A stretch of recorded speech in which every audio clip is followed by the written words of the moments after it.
welcome to DCU Daily. Here we are. Hopefully it's going to be a little bit of a quicker show, but you know, we still have quite a bit, and I mean quite a bit, of DC related stuff today. Although for some reason my side panel is not working, so we'll just have to deal with that. It's fine. But today we have quite a bit of news. Probably the biggest bit of news that we have is, you know, The Late Show with Stephen Colbert is ending. They just, I believe, taped their final, you know, thing. I think it's airing tonight, if I remember correctly. I'm not quite sure, but yeah, so that's the big news, is Late Show is like officially now ending and big celebration, so we're going to be talking about that first. And then, of course, we have a couple other TV Talk Terror bits of news, and then we go into Movie Talk Madness. We got some posters from Resident Evil, we got even more projections from Mandalorian and Grogu, and Lupita Nyong'o has finally said something about all of the very terrible remarks that she's gotten the past few weeks, months, that her alleged casting as Helen of Troy became public, so she has a bit to talk about that. Then a bit of MCU Weekly, not a ton, got our quick hits, of course, and then we have DCU Daily, which is definitely a big day, because here's the thing, guys. Set photos. So many set photos of your boy R-Pats and company dealing with, you know, second unit filming for the Batman Part 2. So we are going to be talking about that a lot. However, that's not the only thing. We also have quite a few stories in regards to the Summer of Supergirl, Summer of Supergirl, all that fun stuff, as well as a couple more things in regards to some comic book stuff, James Gunn Forgiving, and a bit of my progress on Lego Batman. So, of course, all of that and more will be shown after this wonderful little news intro. So, let's get this party started. It doesn't seem to matter what I do. I'm always number two. Mister, I need to paint my abs on to get nominated. You don't see Robin Downey doing that. You're kidding. You're kidding. I can't open the envelope without the... Warner Brothers is heading back into the Matrix with a new movie in the works. Wonder what other surprises are in store. I want to be Bruce Wayne. I like that. You're gonna love me. There's the shot right there. That. Okay, we don't need to see chords. Right there. You look ridiculous. Well, not no more, he don't. What, dude? I can barely understand you. Your accent's insane. What the Give me a hand up. Nope, I'm actually okay. Thank you very much. Oh, wow. Wow.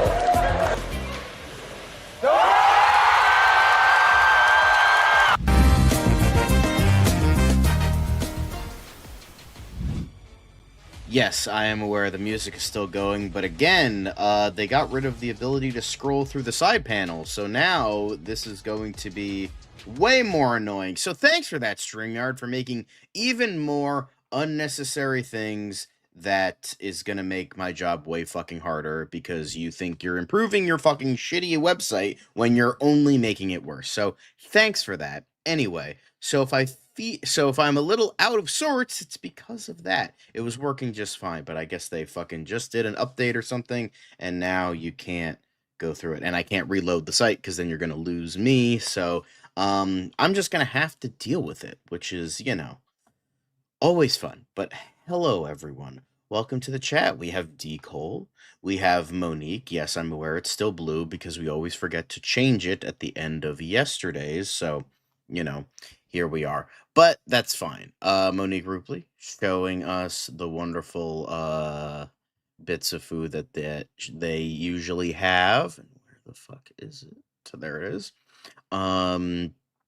But yes, let me just do this. Hello, Jalen. Yes, it is just me tonight. No idea where Dan is. Dude's probably fucking conked the hell out. So I am going to be doing today's show. So it's going to be probably a quick one because I'm usually fairly quick with my thoughts. So, here we are. But thank you for joining me on this wonderful day. Anyway, go get a snack. Watch the show. We'll start. Yes, thank you. Honka honka, yes. Hey, Resident Evil is looking good, so shut up. Did someone say mac and cheese? Yes, Monique said mac and cheese. You can call me she. Yes. I said that. I said she. Did I not say she? Thought I said she. But thank you for joining us. Let me get that wonderful ticker going, as well as the introductory banner for me. Hello for all the new people watching, if there is any new people watching, or if you need a reminder. I'm pretty forgettable, so there's my name. Don't wear it out.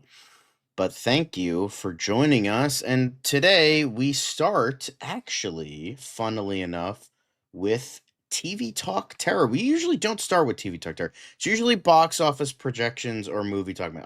There's the scroll wheel. Thank you. All right, so it did correct itself. Very nice.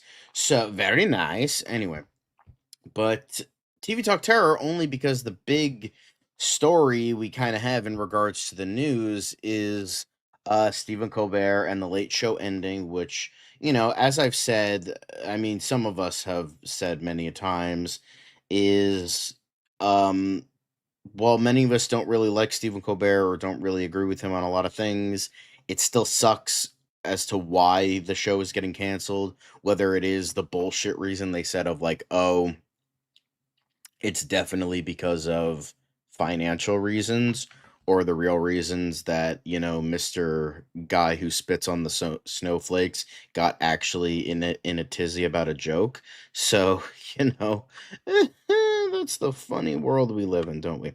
Anyway, so Stephen Colbert, Late Show is ending.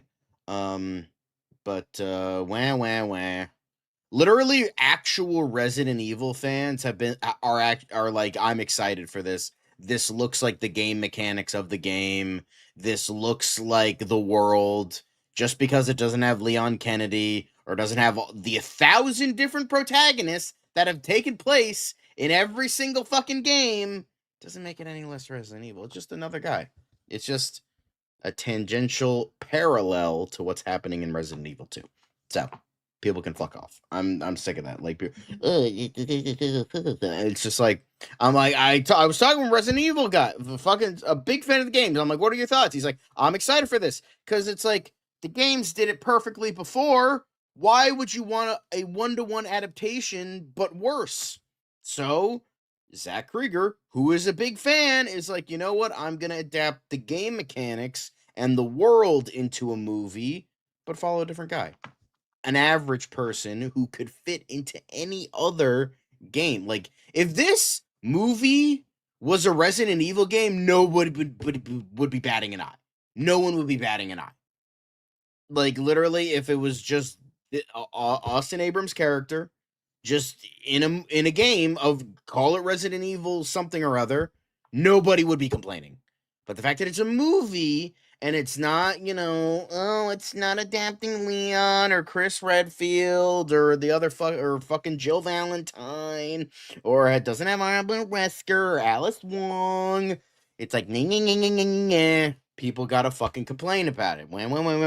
Gotta complain. That's all it is. So yeah, people can shut it. But that's beside the point. Anyway, Stephen Colbert gets questioned by famous friends on eve of final Late Show episode. This was from a couple days. Well, it was originally yesterday. Now it's 2 days ago.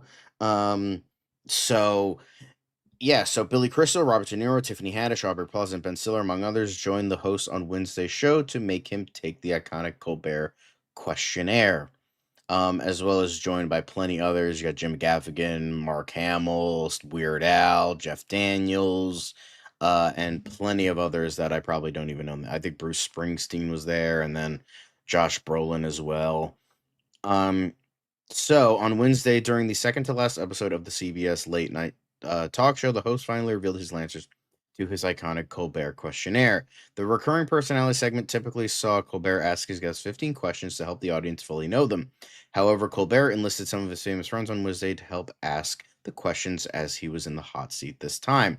Former CBS Evening News anchor John Dickerson also stepped in to administer the segment, introducing each of the famous guests: Billy Crystal, Weird Al, Josh Brolin, Martha Stewart, Mark Hamill, Jim Gaffigan, Jeff Daniels, Tiffany Haddish, Evie McGee, Colbert, Amy Sedaris, Ben Stiller, Aubrey Plaza, James Taylor, Robert De Niro, and Dickerson then each took a turn sitting behind Colbert's desk, diving into the depths of Stephen Colbert, Dickerson said. So they did release this on Instagram, and the final episode, I believe, is going on right now, and you can like look into this. By the way, I'm not going to go into the whole like segment, but you guys can read it on your own time if you so want to. But yeah, I love mac and cheese. I love steak, and I love all three. I love all three. I love steak, I love traditional barbecue, and I love mac and cheese. So I love all three. All three together is also pretty goaded as well. So yeah, so this was a nice thing to see on the penultimate episode, but that's not the only thing. Stephen Colbert's final Late Show guests start to emerge, including Paul McCartney as studio audience moved by farewell. Hang on. Sorry. Stephen Colbert has taped his final episode of The Late Show and was joined by a star-studded lineup of guests. Paul McCartney was one of the star attractions for the finale, marking his latest return to the Ed Sullivan Theater, the site of the Beatles' historic live performance in 1964.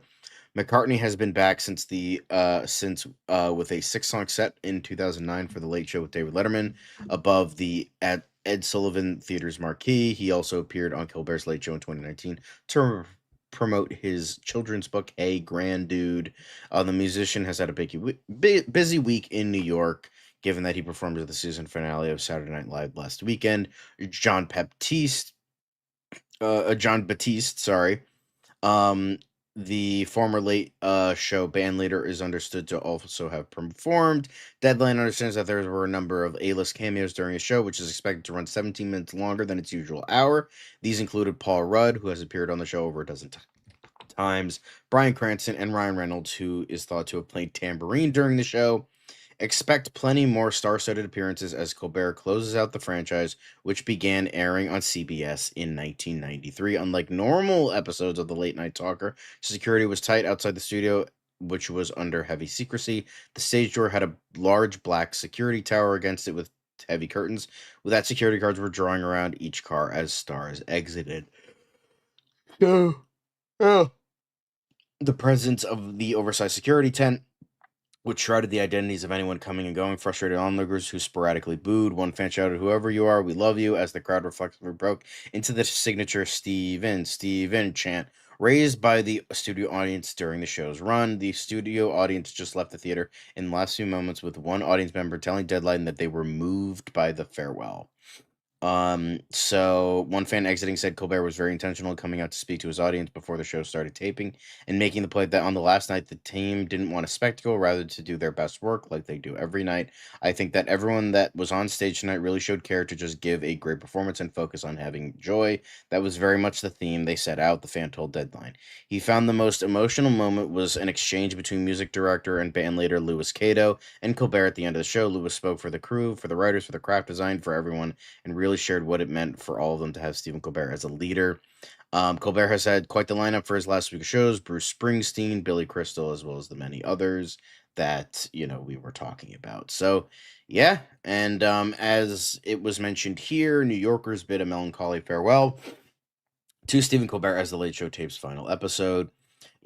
So with this, Stephen Colbert taped his final late night episode for broadcast later Thursday. A crowd of a few dozen fans gathered in the chilly spring drizzle to pay their respects. Some carried handmade signs like "Thank you, Stephen," and "Keep Colbert, fire Trump." Nice.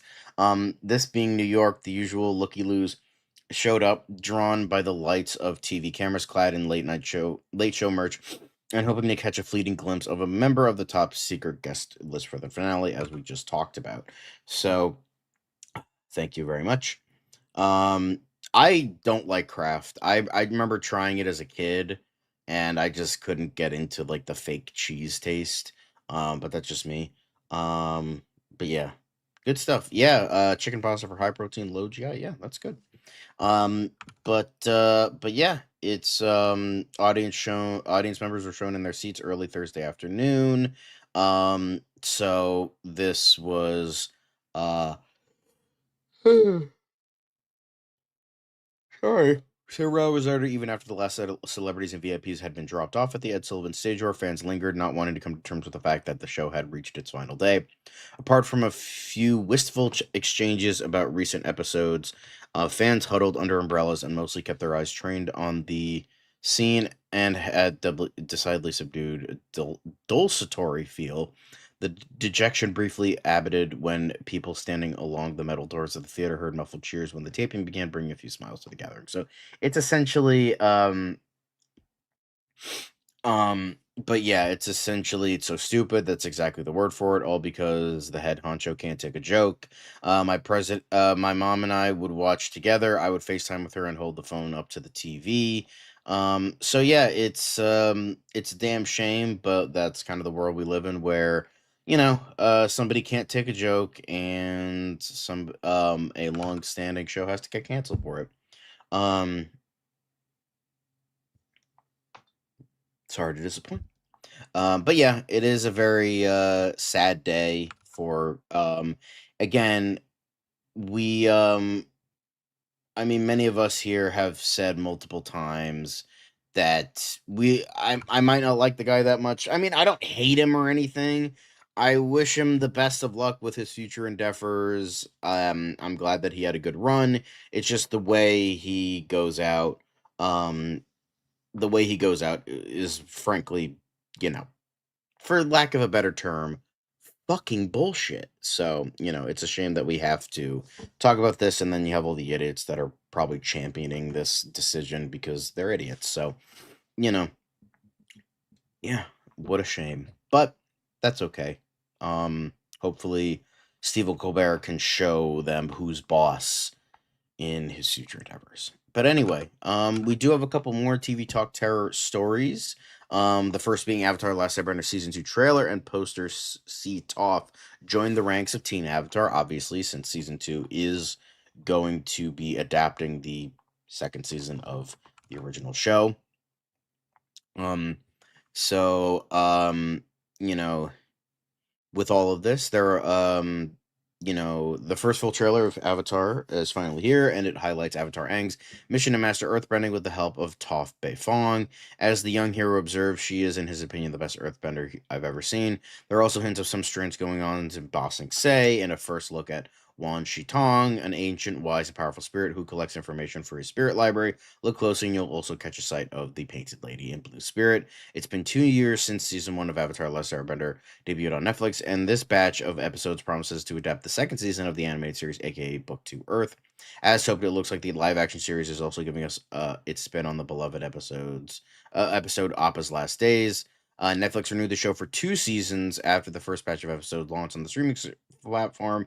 Those have been filmed back-to-back, with season 2 and 3 both in post-production. So it looks like we're not going to have as much of a gap between season 1 and season 2, like with season 2 and season 3. The former launches next month, and we bet on the latter following in 2027. Showrunner Albert Kim previously explained his approach to the series when he said, "I've used the term that this is a remix, not a cover, in that you've got to hit a lot of familiar notes, but you can't forget this is supposed to be a new song. So obviously, there are story points and characters that you have to do fairly faithfully from the original.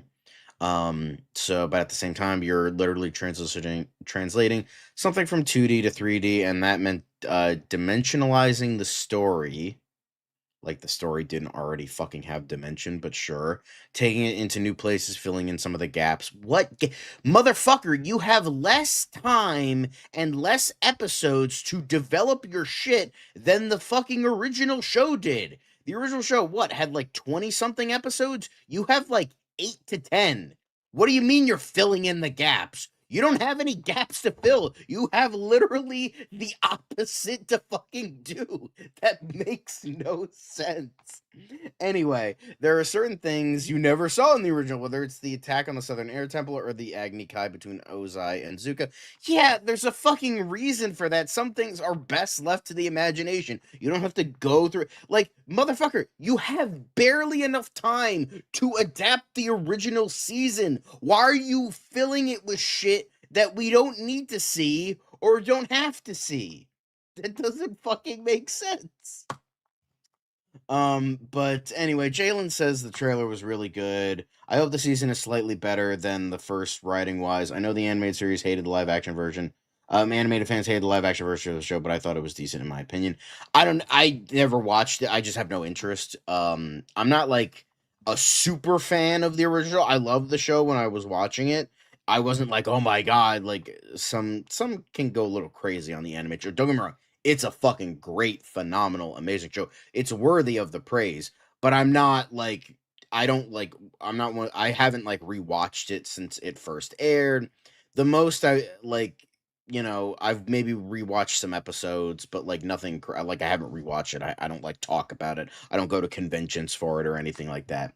Um, well, it just sounds like I don't think he sounds like a jackass. It's just like it's the way he's wording this feels weird. But he went on to say, and those are things that I knew we needed to see in order to make it feel more grounded as a live action show. Again, why do you want to ground things? It's about people bending the elements. Why does it need to be fucking God? I fucking love the Dark Knight trilogy, but Nolan really fucking shit the bed in terms of ruining adaptations for like decades to come.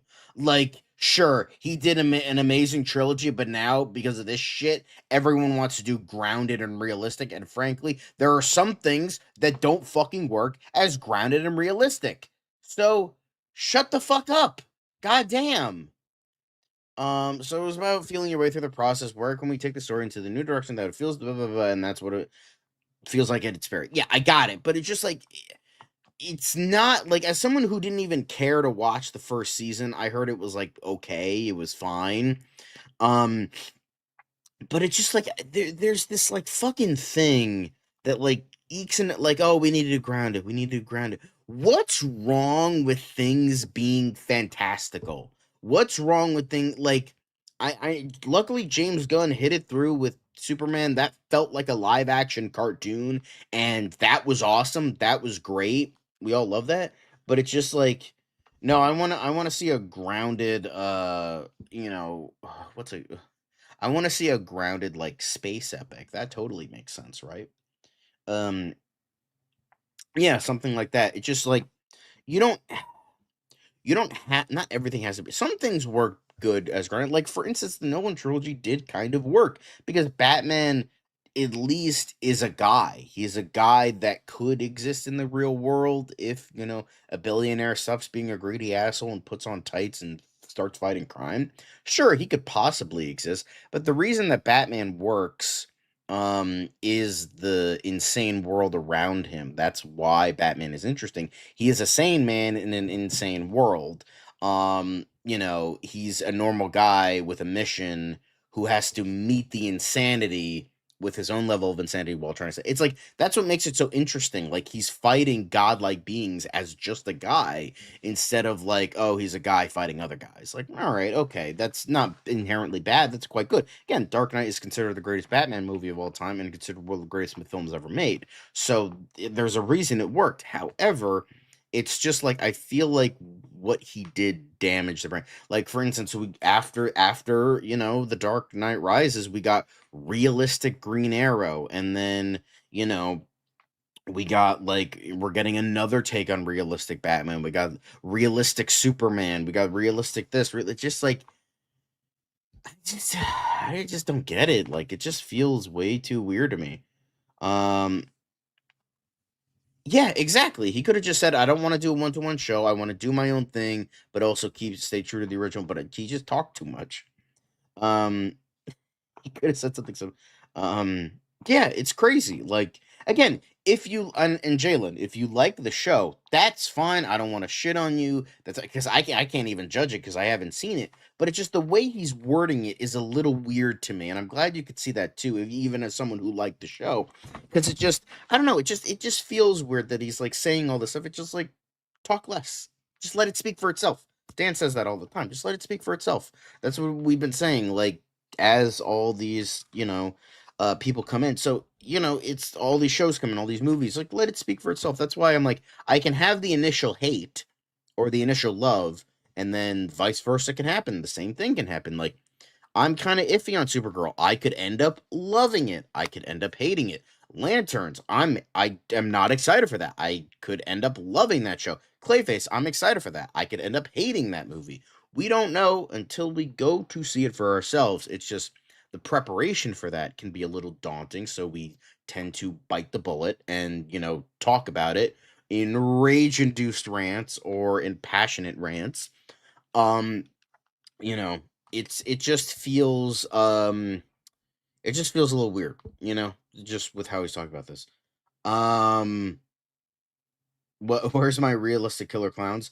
Well, no matter what happens, Disney nipped it in the bud because we were gonna get a Killer Clowns sequel, either in miniseries, movie, or show form, but Disney was like, go fuck yourself after they bought Fox. So we will never see another Killer Clowns for as long as we live because Disney sucks. Anyway, um, is there a movie you thought you wouldn't like that you did end up liking? I don't know if there was a major turn heel. There are a lot of cases of like movies I thought I'd like and ended up hating.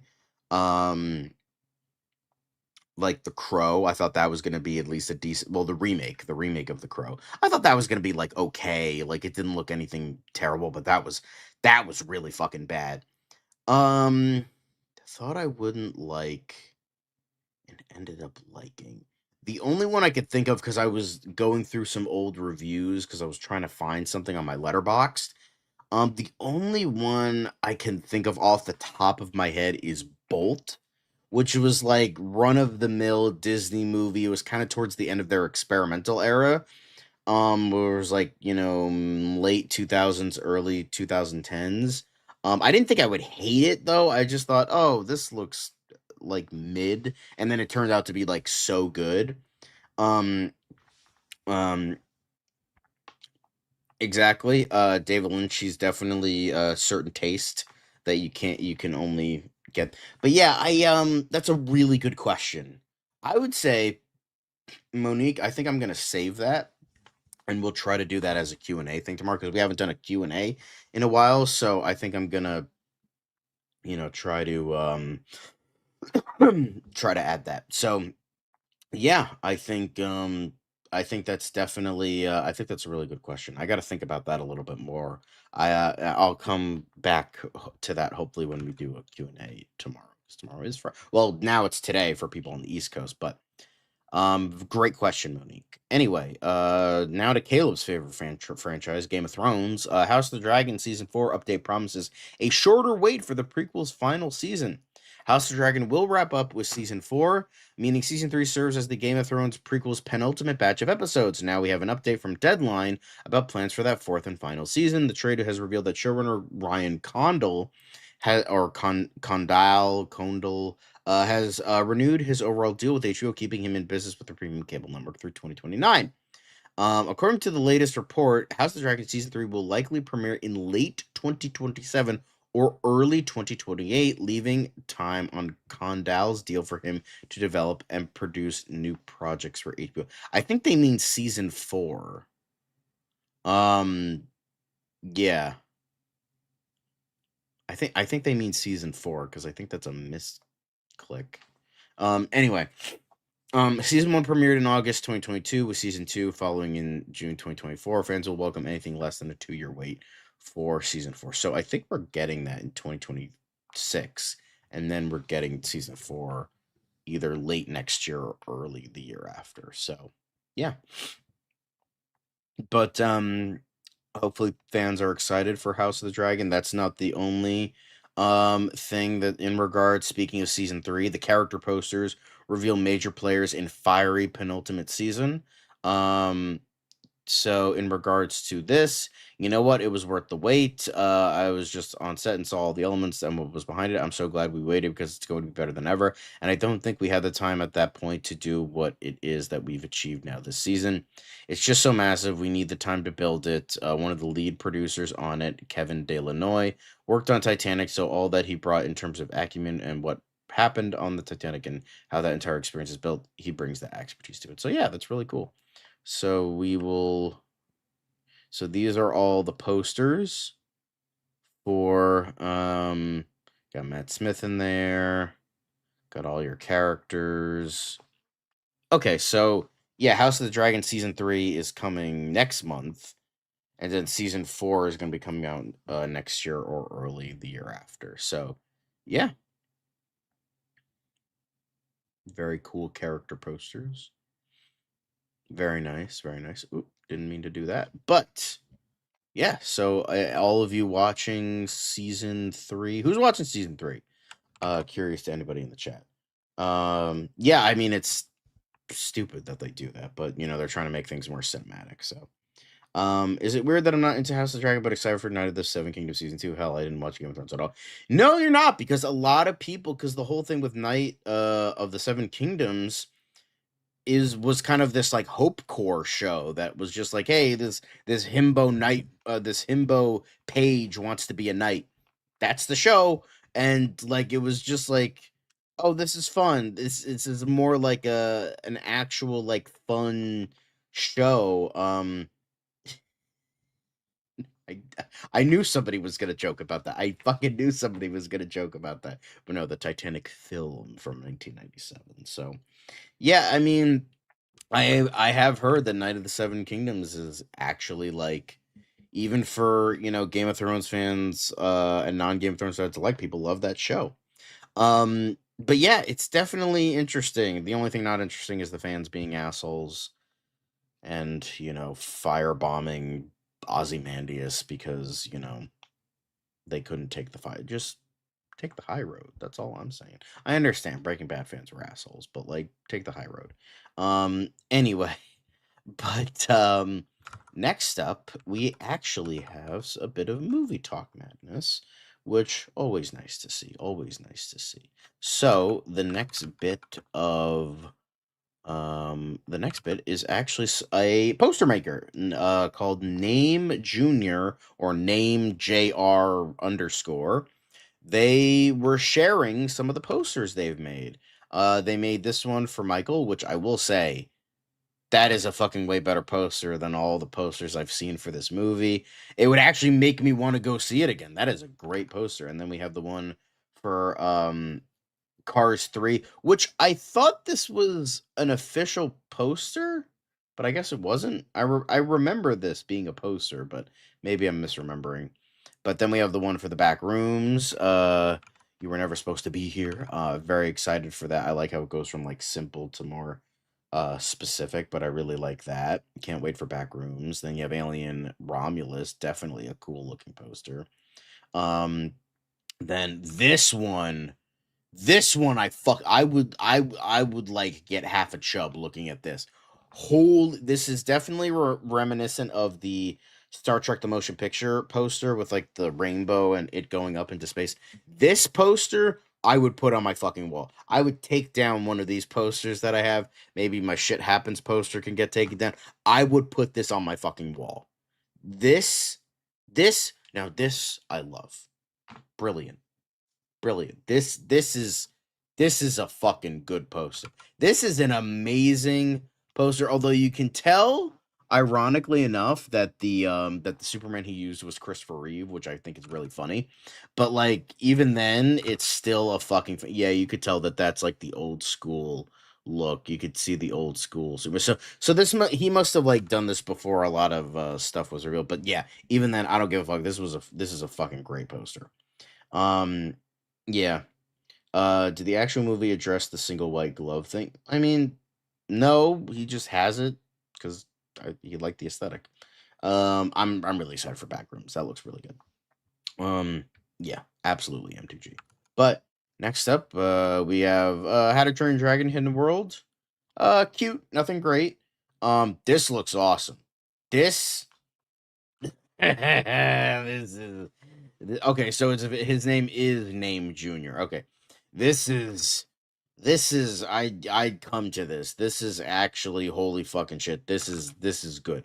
This reminds me of the Godzilla 2014 poster, except the difference is the movie's actually going to be good, unlike Godzilla 2014. So, you know. Then we have Fantastic Four First Steps, but as like candy for some reason. I don't know why this is the case. It's funny, but I don't know why he did it like this. But yeah, next poster, hang on. Arcane, League of Legends, pretty good looking. Sonic the Hedgehog, 3, definitely looking awesome. I feel like this is a meme I'm missing or something. Oh, yeah, this is Into the Spider-Verse. This is the Into the Spider-Verse poster where he's going upside down. Yeah, okay. Another Arcane poster. This time it's French. And then you have more of a joke poster for the Batman. I'm Vengeance, and it's upside down. I feel like this is also eye candy. I think this is a reference to like Minions or something, like some comedy. I don't know. A Dune. How you doing? Part 2. Looking good. Severance, really fucking good. I really like this a lot. Again, it shows the show proper and what it fucking is. Daredevil Born Again Season 2.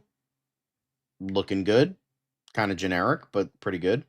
The Electric State, this actually looks good, comparatively, to what the movie actually is. And I think Name Junior is French, because I see a lot of French stuff. Then you have Borderlands 4, as in the game, not the, god-awful movie.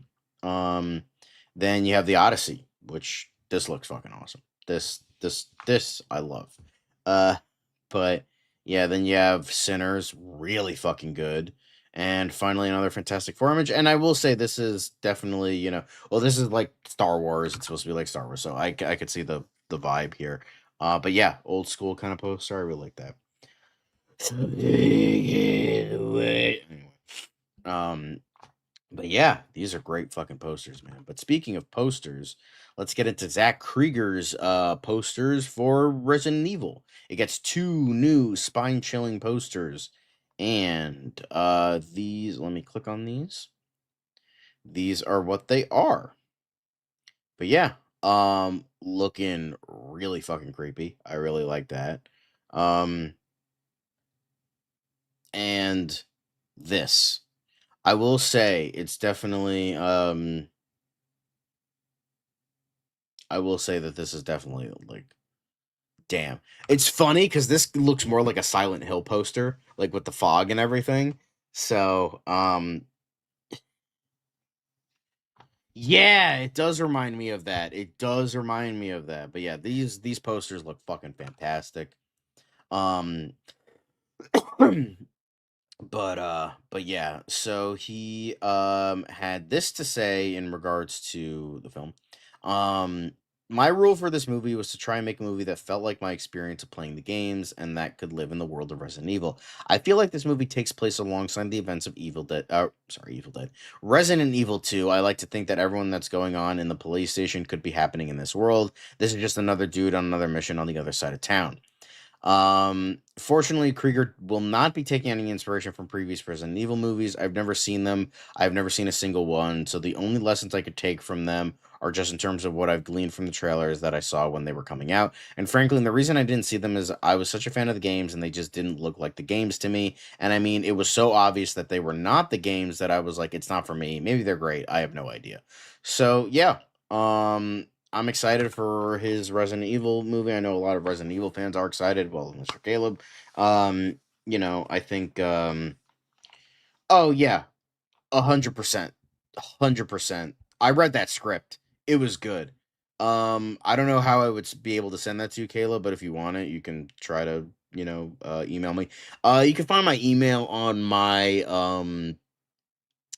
on my channel, just go to the about and go to like business inquiries and click the email thing if you want me to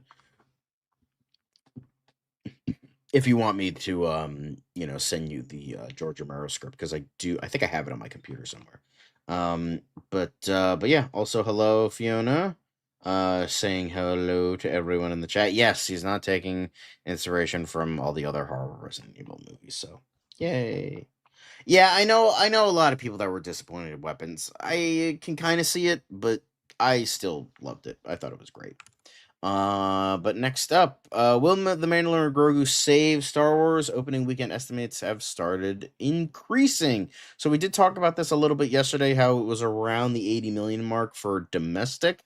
But worldwide was, I think, like 125, 150, something like that. So, following initial projections that the Mandalorian Grogu would open with 160 million at the worldwide box office, Hollywood Reporter has shared some revised figures that bode well for the Mandalorian follow-up.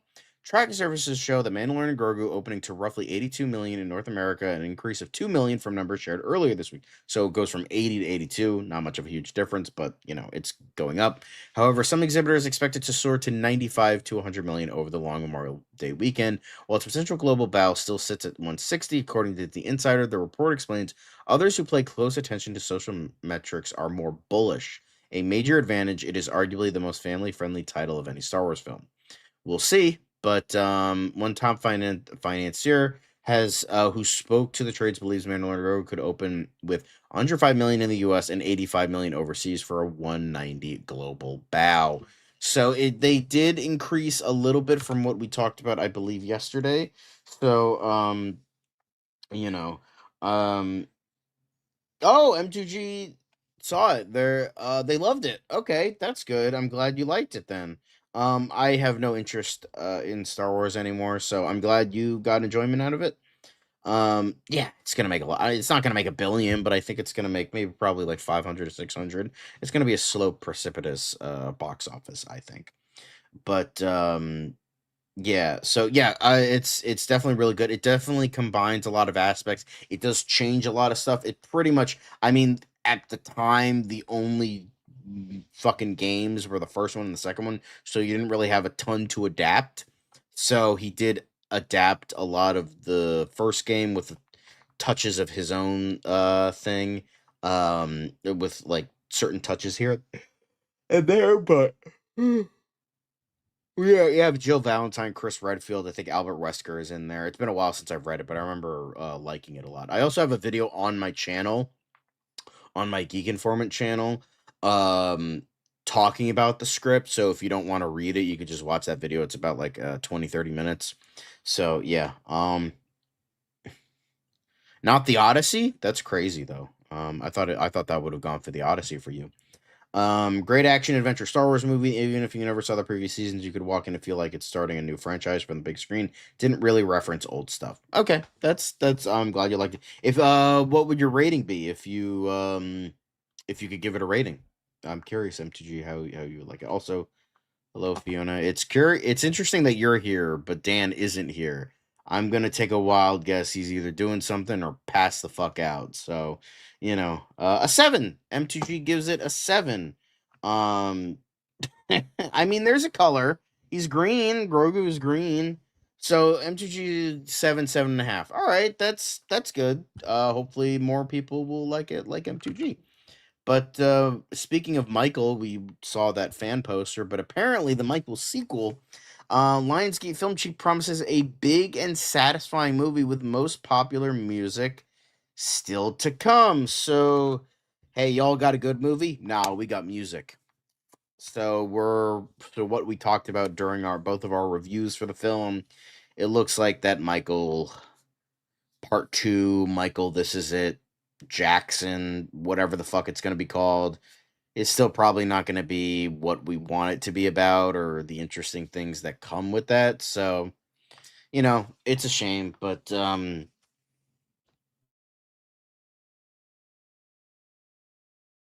Michael Jackson 2, do the Bartman. All right then. Usually when he is like says he'll do something and then he just he just goes MIA, he is usually passed out. And that's fine. That's okay. That's why I picked up the slack and I'm doing today's show alone. That's fine. Now we got more Michael Jackson and music. I want Lisa Marie Presley stuff. That could be interesting. Unlike Green Lanterns, which is brown. Yeah. So y'all got plot? Nah, we got music. So hopefully it's better than the first one, but with how this is going, probably not. No problem. Hey, I'm making money right now, so like, it's no problem for me. I'm not doing anything right now, so I stay up until fucking 7 in the morning and then go to sleep, barely get any sleep, and then wake up at noon, and then I do it all again the next day. So don't do that, kids. Don't do do as I say, not as I do. Okay? It's a color Monique that doesn't count. Yeah. Anyway, so probably the big story today that we'll be talking about, because speaking of the Odyssey, we have gotten a lot of stuff in regards to rules for thee, not for me. Yes. We've gotten a lot of stuff in regards to the controversy of the Odyssey. Some people are not happy about all the things that Nolan has said and done in regards to this production. A lot of people don't like Travis Scott. A lot of people don't like the more diverse cast. A lot of people don't like how it's not as accurate to the original source material or accurate to history, even though it's not a historical piece. It is historical fiction. There is a difference. But probably the biggest point of contention for a lot of people is that Helen of Troy might be played by Lupita Nyong'o. I know that there was a lot of controversy with the idea that Elliot Page might be Achilles, although that might not be the case. I believe Elepanor, I forget the character's name, but the youngest of their crew might be played by Elliot Page. But yeah, yeah, I feel like the haters are more controversial. Yeah, so we are gonna get into like darker territory. So apologies that we're gonna be talking about a lot of race, political kind of stuff. Apologies, we try to stay away from that on the channel, but I feel like this is an important story, so we are gonna be talking about it because Lupita has said something. She has finally said something in regards to a lot of people attacking her for the color of her skin. So she essentially has been like, you know what? I'm not going to let it bother me. She's not spending my time dignifying the Odyssey racist casting criticisms. And you know what? In the words of Jessica Walters from Arrested Development, good for her, as she would say. So in regards to what specifically more she said, this is a mythological story. I'm very supportive of Chris's intention with it and with the version of this story that he is telling. Our cast is representative of the world. I'm not spending my time thinking of a defense. The criticism will exist whether I engage with it or not. It's quite something to be a part of the Odyssey because it is so grand. It spans worlds, so that's why the cast is what it is. We're occupying the epic narrative of our time. So after criticisms from a lot of assholes, Nyong'o offers a more nuanced approach to the character of Helen. You can't perform beauty. I want to know who a character is. What is beyond beauty? What is beyond looks? That's the thing about doing such a well-known text, which has been studied and interpreted and derived from. The research could be endless. The good thing about working with a writer like Chris is that it's on the page. The investigation starts with the pages you're given. That's what I based it on. So, with all this, I think this was a very wonderful take from her. It's very dignified, very much taking the high road. I expected nothing else from, like, come on. How is that not the face of someone who would launch 1,000 ships? I mean, come on now. It comes out in July and folks are bitching him. Yeah, because people love to bitch. Good. Yeah, I agree. Very dignified response. Lupita Nyong'o, this was just another article kind of saying the same thing. But essentially, it's just like, she's like, you know what?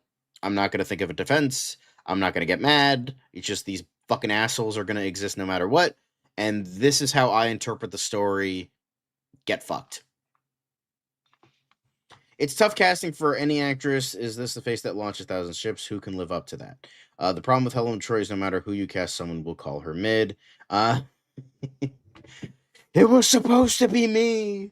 I think ultimately controversy surrounding Lupita will activate fans of hers that would have never watched this movie. I have no idea how big her role will be. Well, the thing is about Helen of Troy, she's not really big in a lot. She's like kind of bigger early on.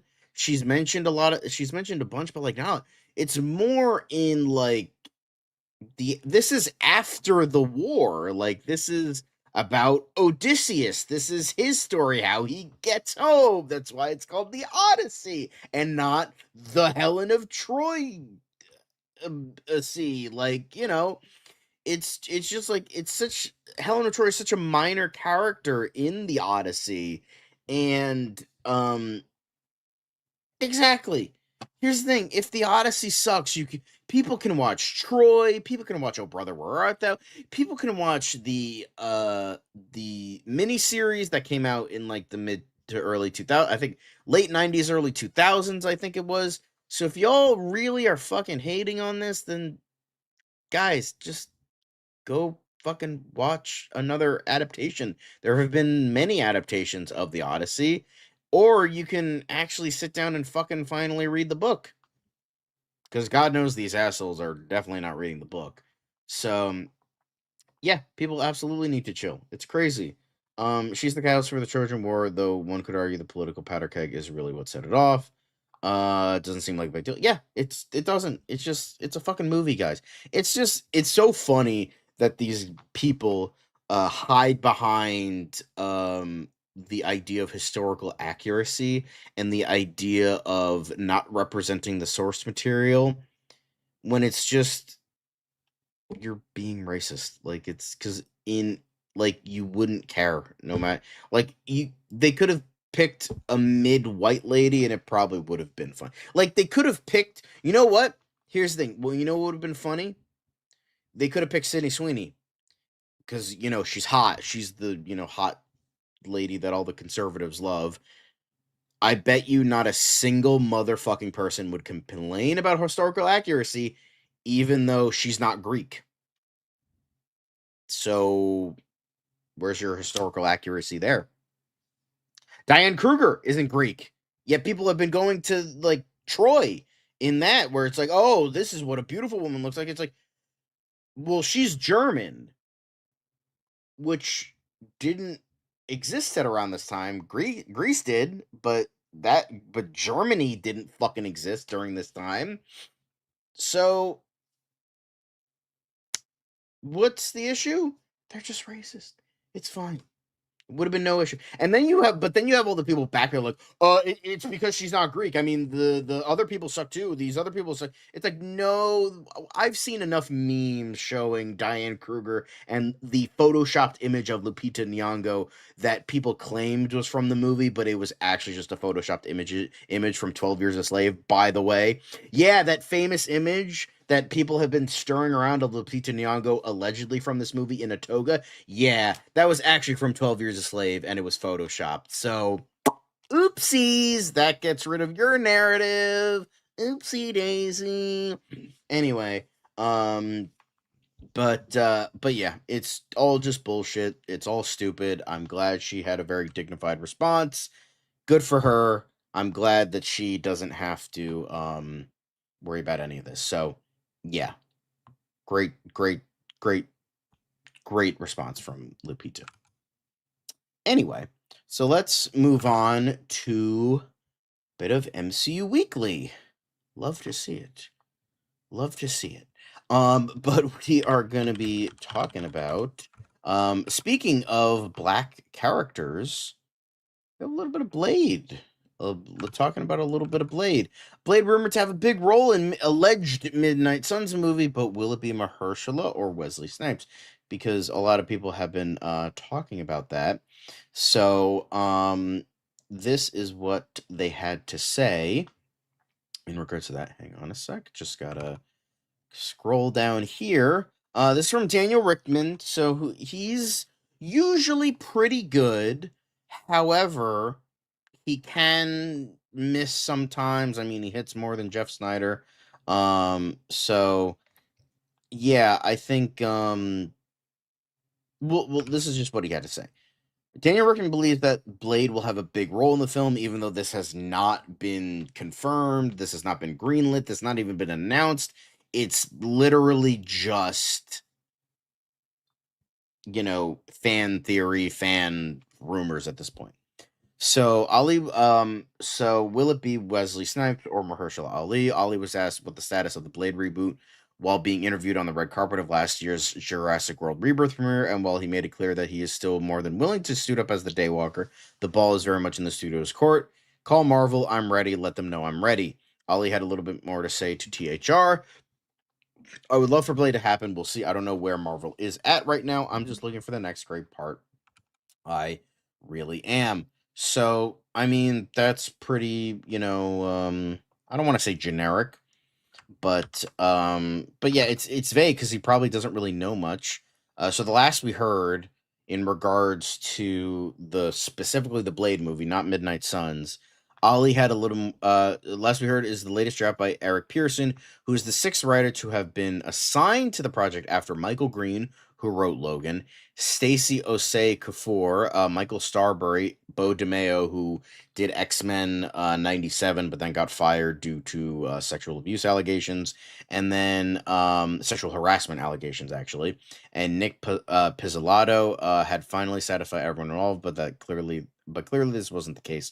Apparently, the real reason Blade was pushed back again is because Marvel is prioritizing multiversal stories in the build-up to Avengers Doomsday and Secret Wars, so it may not be a case of the studio struggling to get Blade right and simply bad timing for Ollie's Daywalker to make his MCU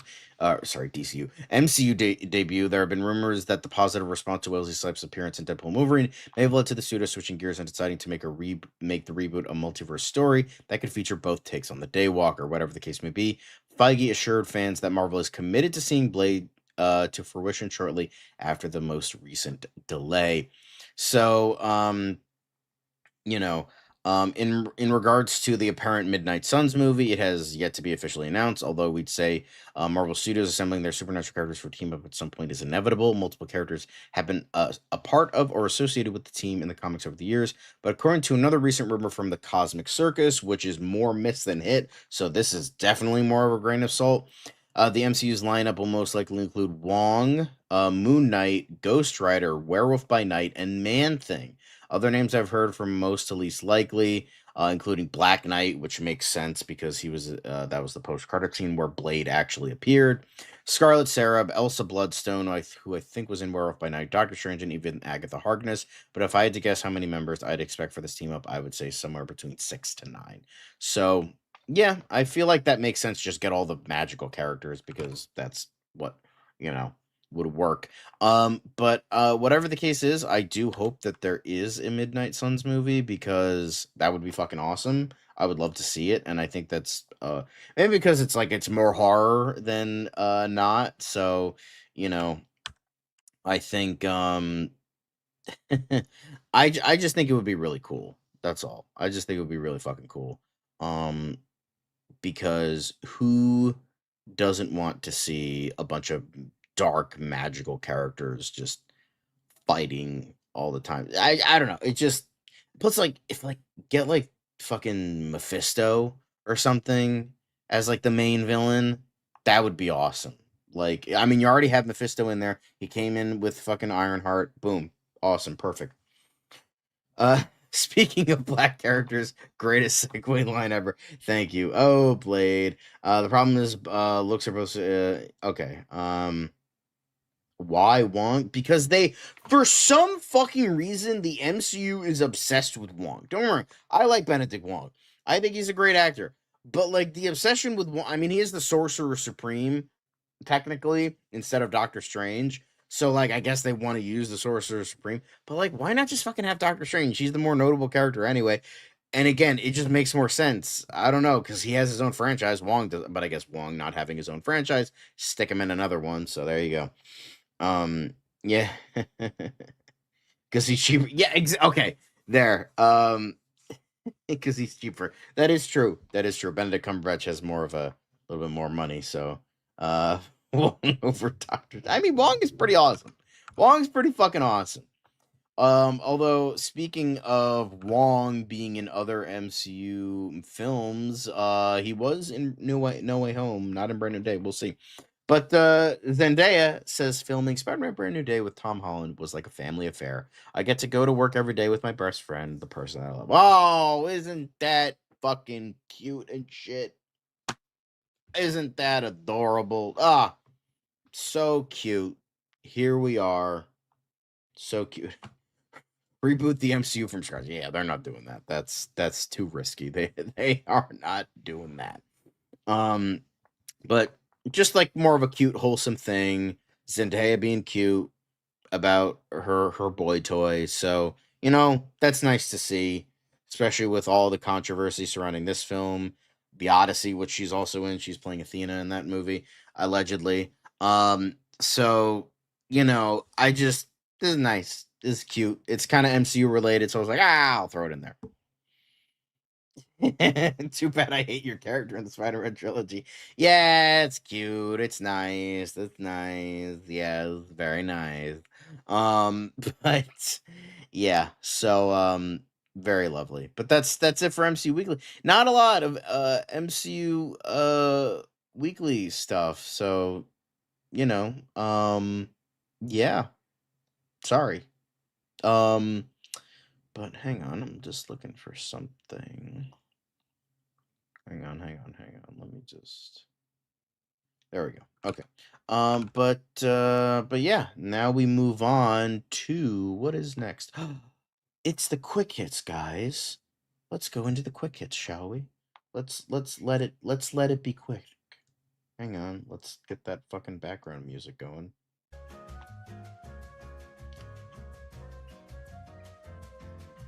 It's a little bit low. There we go. So, let's get those quick hits started. First things first, I'm the realist. Too bad Dan isn't here, because he would have been probably going apeshit over this, but apparently, we got the director's cut of X-Files, I want to believe, before GTA 6 and the Schumacher cut. Life ain't fair. This isn't the director's cut we want or care about, guys.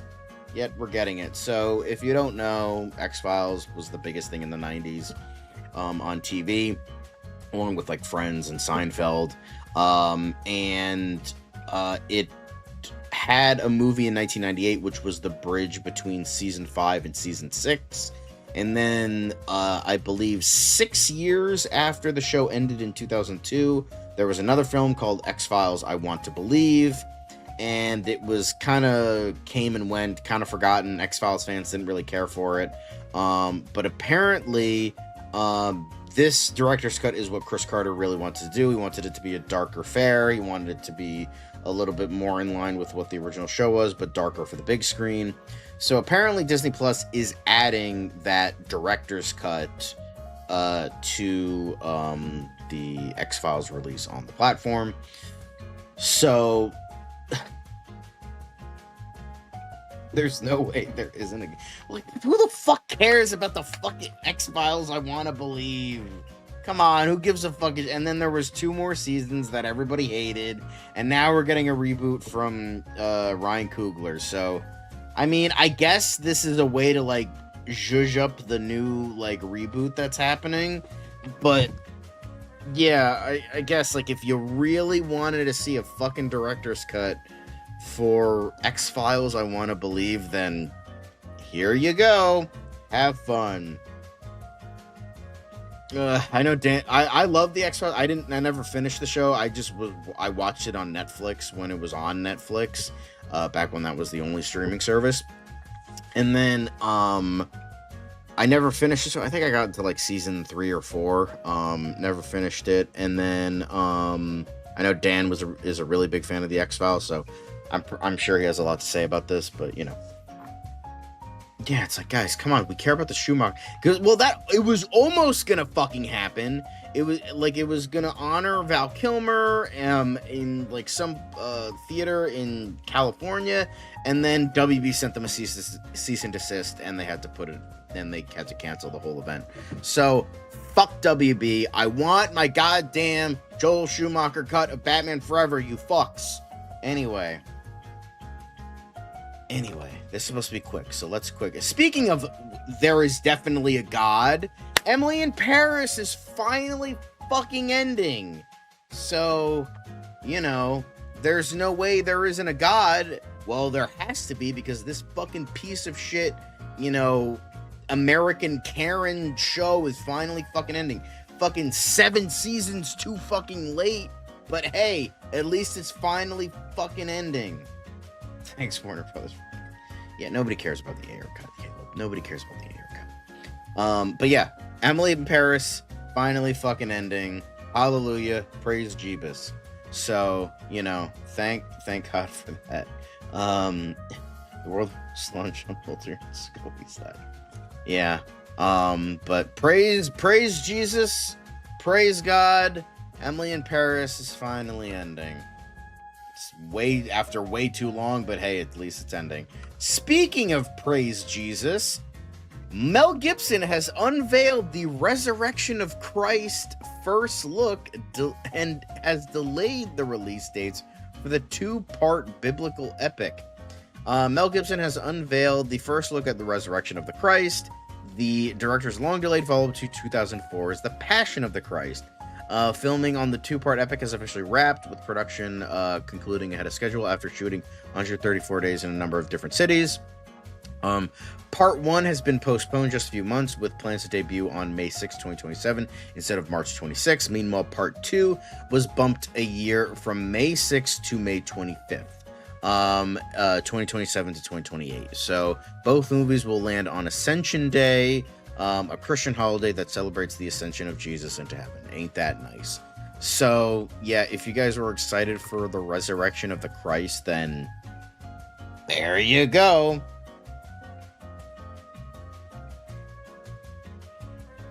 Yeah, Passion of the Christ, Resurrection. This time it's person. I think that wasn't that like an SNL sketch or something. But well, I mean, the fucking original movie took the world by storm for some reason. There was a whole fucking South Park episode about it. But yeah, also, hello, Elite Easy, nice to see you. But next up, GTA 6. The price has still not been revealed, but Take-Two chief says Rockstar on track to begin marketing this summer. So I'll believe it when I see it, but I'm going to take a wild guess this shit's probably going to be $100. If the Lego Batman Deluxe Edition is $90, I'm willing to bet that the standard edition of this game is probably going to be $100. At the very least, $80. It's probably going to be $80. But, yeah. Cool. It's definitely real, guys. Let's go. But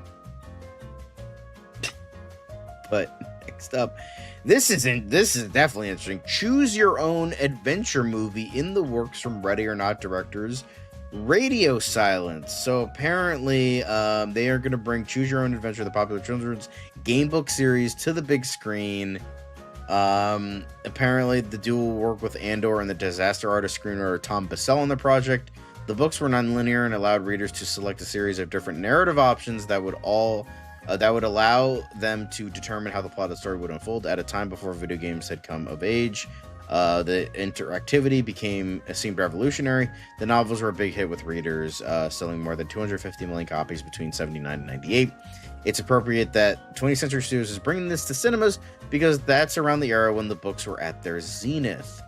But, like, how the fuck are you going to make a choose-your-own adventure with a stagnant and linear art form?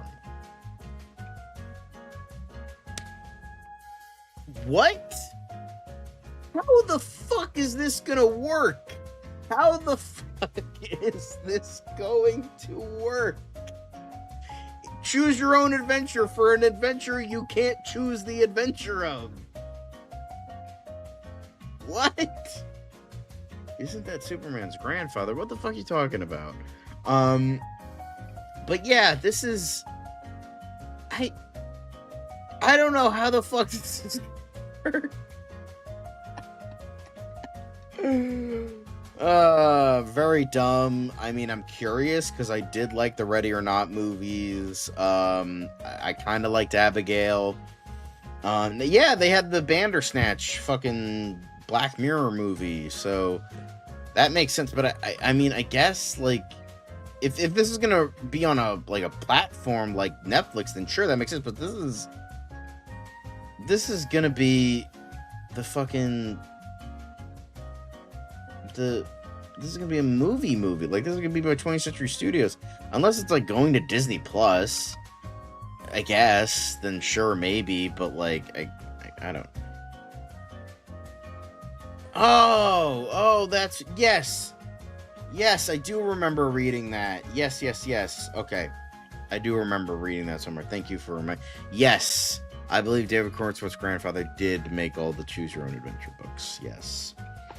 Wasn't there a movie titled Mr. Payback? I don't know if that has to do with it. I know there's a Mel Gibson movie, Payback. Not Mr. Payback, but Payback. I mean, there was the director's cut, and then there was, the theatrical cut. So, yeah. People say the director's cut's better. Anywho, let's move on. Day Drinker, starring Johnny Depp, gets release date from Lionsgate.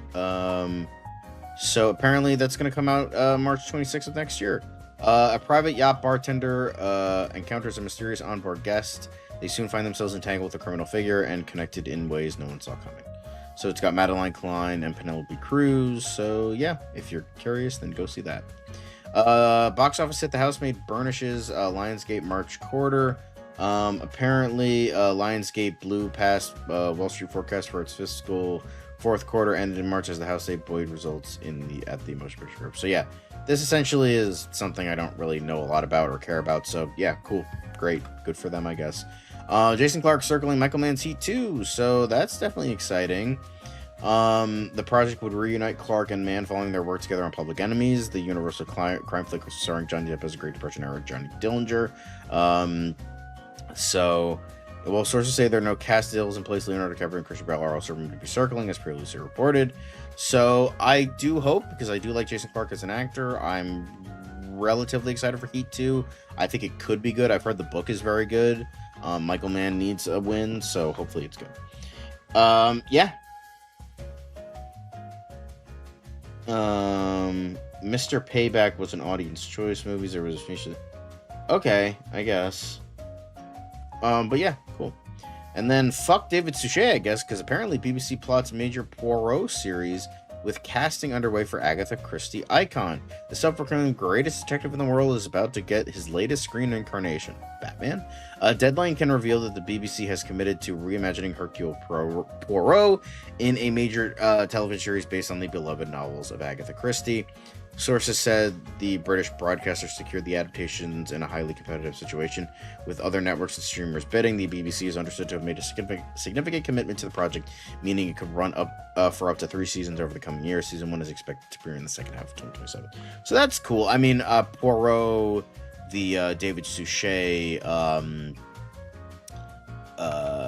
version, I think that was done by Masterpiece or ITV. So this is essentially going to be the BBC version. But yeah, that's kind of cool. Poirot, it's, no matter what, is always gonna be great. So yeah. Anyway, I've never seen it or only heard about Mr. Yeah, I've never heard of that either. So yeah, but that's it. That's it for the quick hits. Thanks for watching this side of the news. Now we're gonna get into tons of footage from the Batman Part 2 set, the second unit filmmaking. So we are going to get into that. So see you soon after this very much blessed intro. It's another project that's been blessed from the beginning. There's the shot right there. That. Okay, we don't need to see chorus. Right there. Hey, buddy. Eyes up here. Now you want to get nuts? Let's get nuts. Here we go. Victory mine. Ask me how am I doing? I'm telling you really I'm doing sublime. I never wait in a stewardess line. I just go do it. I'm moving my time. Really had nothing to do with it. How am I moving? I'm moving like you want to shine. Follow my lead. Don't listen to lies. I had to put me all on the line. That's why I know that victory's mine. I prefer Jared Leto. Hunka hunka!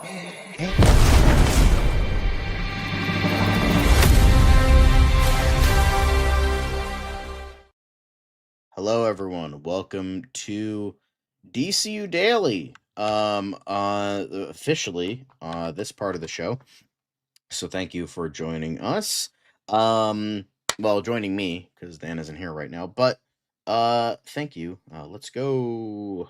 Yes, it was on ITV. Yes, thank you, Brian Valco. Thank you very much.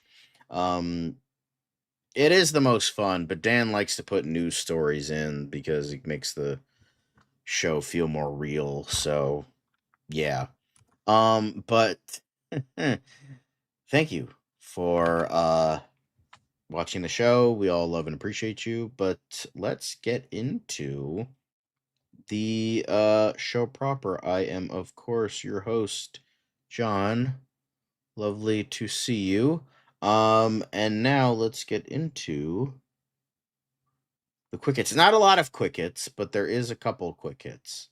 So yeah, this is gonna be just two, literally a couple. So literally just two. So let's get into that, shall we? And get into what we have. And it's a bit of comic stuff. Apparently, DC has announced Batman and Robin Year One, a dynamic duo series from Mark Waid and Chris Samney. So that's pretty damn exciting. I mean, give Mark Waid actual work. Don't fucking give Tom King work. Keep giving Mark Waid work. That's like the good shit right there. So, yeah. So apparently, launching on August 12th, the series follows Waid and Samney's acclaimed Batman and Robin Year One. It's called Batman and Robin Year One Dynamic Duos. Okay, so that's what it is. A new 12-issue monthly comic book series from the award-winning team Mark Waid and Chris Samney. It follows the acclaimed. Why not call it Year Two then? If it's Year One and the sequel Year Two, that would make sense. This follow-up promises to continue exploring the formative partnership between Bruce Wayne and Dick Grayson, introduced in Year One with a new story that blends humor, heart, high stakes, capes and tights. Fun while charting new territory for the early dynamic duo. Wade and Samney have been working together since their run on Daredevil in 2011. Less said about Wade Devil, the better. They've since collaborated on Black Widow and Captain America before reuniting at DC, but this is the log line. Batman and Robin are back in action. The Cape Crusader and the Boy Wonder have been hard at work cleaning up the streets of Gotham City, and their partnership has only gotten tighter. But when a gang of street kids starts causing chaos, Batman and Robin will need to get to the bottom of where these kids came from and who's in charge. Who is the hidden hand guiding these young mischief makers? So yeah, this is cool. I have not read I haven't read the Batman and Robin Year One. I do have a comic around somewhere that that came with my Legend of the Kingdom Come documentary, but I always forget what it is. I don't know if it was Batman and Robin Year One or something else. I forget. I always forget what it is. I think it's this, and then it turns out to be something else, or I think it's something else, and it turns out to be this. I forget what it was, but this is cool. You know, no. I mean, you like what you like. It's all good. But yeah, this is cool. So if you were looking forward to more of this series and this duo, not Batman and Robin, but Mark Waid and Chris Samney, then you're gonna get more. So August 12th. That's when you're gonna get it. So very cool. But next up, apparently, only God forgives because the face of God has forgiven. So apparently someone on Facebook, I think, or Twitter, after the second Lanterns trailer, said, "I'm sorry for ever hating James Gunn." I don't know if they're being sarcastic or not, but James Gunn says, "I forgive you, my child." He doesn't say my child, but he does say, "I forgive you." So it just goes to show James Gunn's a pretty cool dude, taking the high road. He's like, you know what? You said sorry. It's fine. You're good. So it would make sense that this is probably a Snyder fan, because Lanterns definitely seems like a Snyder show. Oh, it barely feels like the comics. It's dark and edgy and gritty for no reason, and it doesn't look that good. So that makes sense. That tracks. But yeah. So he forgives. Praise James. But you don't want to hear about that. You want to hear about the greatness of Lego Batman. Because apparently uh the hierarchy of Legos is about to change, because there is actually an Easter egg in the Lego Batman game making fun of Black Adam. So he does actually apparently say in the game the hierarchy of power in Gotham is about to change. And it's him on the throne, and much like Black Adam on his throne. So, yeah, that's fucking phenomenal. That's amazing. Um, yeah. Uh, James is God and he is forgiven. I love this so much. I absolutely adore this. It's fucking great.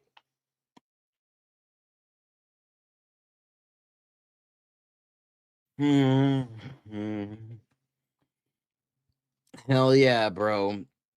Hell yeah. But this is great. Lovely to see. Love to see more Lego Batman stuff. But you want to know something really great? There is progress. Yeah, just not the way he fucking wanted.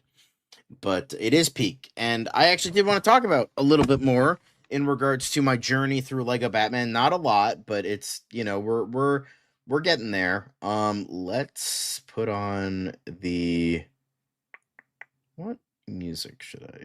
Is it this one? Yeah. So, I have played a little bit more. This is like, again, it's just going to be a short thing. This is like going off of the first impressions. So, from where I was yesterday, I just got kind of into playing the game a little bit. I played a few missions, but now I've completed chapter 1. I'm now into chapter 2. Now I can say for chapter 1, it was a lot of fun. It was good. You're kind of chapter 1 is essentially almost like a long tutorial where you're getting used to the missions, the open world, because it is a little bit repetitive. It can get a little boring in spots, but it's just like, number one, it is a Lego game, and, there is the idea that these games are all kind of the same, with, like, different levels of humor and different writing and different IP franchises to make jokes about. But the thing that and number two is, I'm not used to playing these kinds of games. I play very different games that are very like open-ended simulators. I play a lot of The Sims. I play a lot of survival games like 7 Days to Die. I play I play I play a couple and then I play a couple of like stuff like Dead by Daylight. I played a little bit like that. As well as, like Team Fortress 2 and stuff like that. So I play a grab bag of stuff, but like stuff that's like not like overly repetitive, like stuff that's like open world or multiplayer or like essentially sandbox type games. So I'm not usually used to playing something that has very similar gameplay over the course of its run. So just saying, I'm not saying that this is bad. This is a great game. I've been having so much fun. I'm literally giggling like a little kid while I'm playing this, while I'm doing all these like silly things, and it's great. So where I'm at now is I'm right at the beginning of chapter 2. So I finished chapter 1, and what chapter 1 is essentially, as I said, it's like almost like a long tutorial. And chapter 1 combines aspects of the Batman Begins, and Batman 89. Because it's essentially with the tiniest bit of animated series.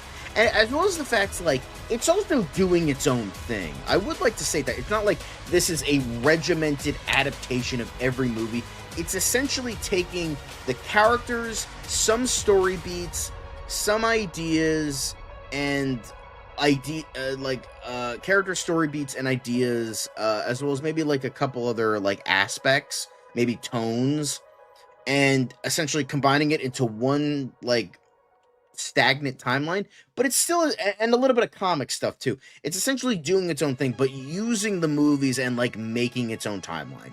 because essentially you're getting like him as a kid, you know, going to the movie, his parents getting killed. They use Jack Napier instead of Joe Chill, and he's working for Carmine Falcone, in addition to the Penguin working for Carmine Falcone. Carmine Falcone is very much like the Batman thing, but it uses aspects of Batman Begins as well. Then on top of the fact, you also have like the early stuff with like the Batman of like going into the Iceberg Lounge and like getting him and all that stuff.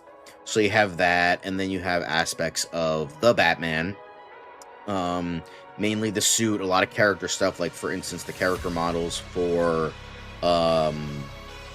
you know, Jim Gordon and Catwoman. Those they're obviously they're black, so they're taking inspiration from the Zoe Kravitz and Jeffrey Wright versions, as they are the most recent versions, and the one that people would probably attach, especially kids, because the kids probably went to go see the Batman and then went to go see and then would go play this, so they recognize these types of characters. So although this is all ages, but I'm just saying that makes sense. So there's that, and then then it ends with like the fight at Ace Chemicals. Red Hood, like they use Red Hood from the comics, because Red Hood has never either the Joker version or Jason Todd has showed up in the movie, so he's probably going to show up here. But with that, they implement like the Red Hood gang and like the like him becoming like Carmine Falcone's like guy to, you know, being his own person, as well as Carmine Falcone being elements of the character that Jack Palance played in Batman '89, kind of using those aspects as well. And then he becomes Red Hood, and then he gets dipped in the acid, and then he's becoming Joker. Now, for the start of Chapter 2, I haven't played a lot of Chapter 2 yet, but it's essentially both Burton movies taking place at once. So you see the Joker terrorizing people with his gang, which look like mimes, but then at the same time you have Catwoman becoming Catwoman. She's like your secondary character right now, because Gordon was in Chapter 1 and now Catwoman is in Chapter 2. So, and you're going through Shrek's department store, so it's like it's considered like this is, and then like Penguin is running for mayor, much like in Batman Returns. So it's essentially combining all these aspects, but like, again, kind of doing their own thing, a very fluid timeline. So it's pretty much both Burton movies happening at once, with like bits and pieces from other pieces of Batman media. So with that, you know, like humor, Deadpool humor, love meta DC humor. They should get the writers Brave and the Bold. Yeah, that would be awesome. Yay, music. Mostly an RPG guy. Undertale is my all-time favorite game. Yeah. Also, Heidi Cole. Is Phantasm Lego Batman? I don't think so. I don't think it's following that, but I could be wrong. I don't know. I haven't reached that point yet. I'm glad to see all the Batman movies getting represented in the game. You can tell the writers love Batman. Yeah, exactly. Like, it's definitely... I know this got a lot of controversy because it was expensive and the optimization isn't great for older PCs, but it's still a lot of fun. It's introducing different aspects to make it not as repetitive, so that's really good. You know, it definitely feels like it's progressing properly, and I'm really enjoying that fact. So I've only played a little bit of Chapter 2, so we'll see how it goes, but yeah, I'm excited for the future for this game. I've been really enjoying it. And I love the customization. The Batcave looks great, because when Chapter 2 starts, now you become a more established hero. And, like, the Batcave is, like, this big, huge monster. Again, more like the comics rather than what we've seen from any of the adaptations. But, yeah, you get, like, there's so many different Batmobiles. Like, you can purchase them. You're currently doing the 89 stuff, but you can also purchase the Batman and Robin Batmobile, the Adam West one, you know, all these different Batmobiles. So it's awesome. It's awesome to see. Yeah. There is some there is a pack. I think it comes with the deluxe edition, where you can. It's essentially a skin. Like you can use the Batmobile, you can use you have Batman Beyond skin. And I believe all the characters that are your sidekick also have skins. I know Jim Gordon has ones. I don't know if Catwoman has one, but we'll see. But yeah.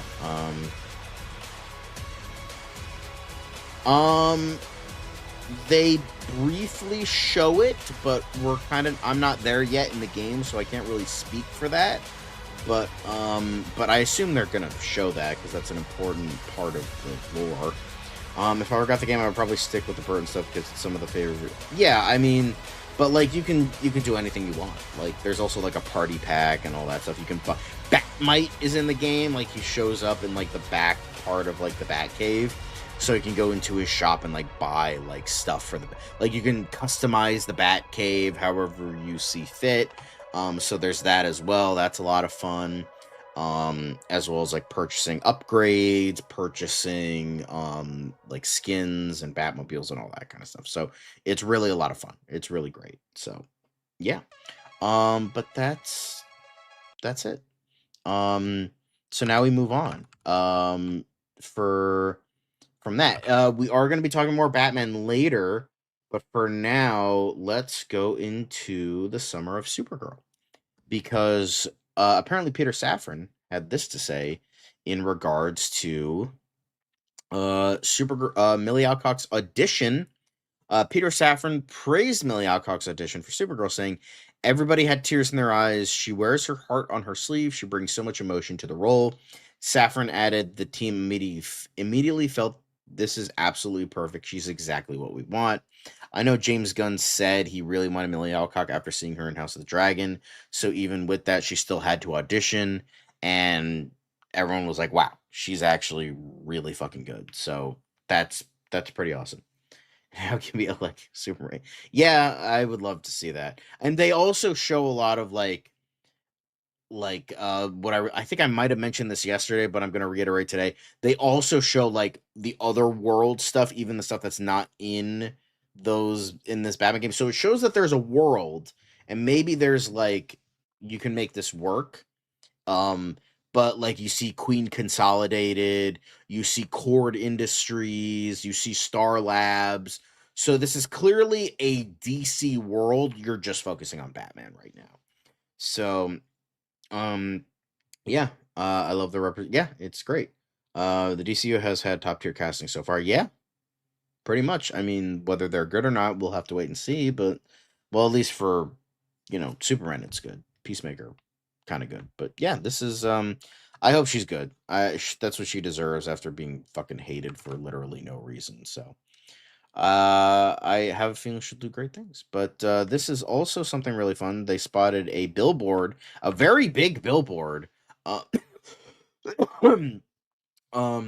which is, by the way, on it's been spotted in the wild. It's no specific. This is from the NTDO fan. I assume it means Nintendo. The NTDO fan online. So yeah, cool billboard, really awesome. Yeah, we definitely need a Superman game. That would be, and I think Lego would make the most sense. So there's that. Then we also got a new look as Supergirl. She looks great. This is her. This doesn't look like it's from the movie. This looks like a still of this looks like a photo shoot where she's just in front of the planet that she's on with Crypto, and this is just her because the lighting doesn't match. It looks like she's posing. So I don't think it's actually part of the movie. I think this might be a photo shoot or something. Oh God, what did that fucking bitch have to fucking say? It might be a behind the scenes photo. But yeah, I mean, again, she looks great. Yeah, it's a behind the scenes look. Yes, you're right. So, I missed that part. My bad. But yeah, great photo nonetheless. Yeah, it's a behind. So I just looked it up. It's a behind the scenes photo. So Jalen was right. It's a behind the scenes photo. Billboard in Montana. Thank you for that, MTG. But apparently, Supergirl teaser reveals new look at David Cornsweet's Superman, more floofy hair. Oh, I didn't mean to do that. How did? There we go. Okay, sorry about that.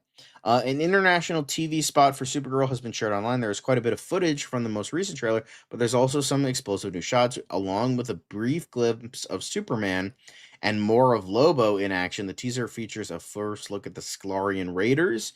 This group of all-female space pirates from the planet Sklar first appeared in Superboy and the Legion of Superheroes back in the late 70s, and have since faced off against numerous cosmic DC Comics heroes. They are ruthless thieves, but have also been depicted as having a moral code. The Sklarians do not feature in Tom King's Woman of Tomorrow, thank God. So it should be interesting to see how they're utilized in the movie. There is already speculation that they will be working with Lobo or possibly seeking vengeance against the main man.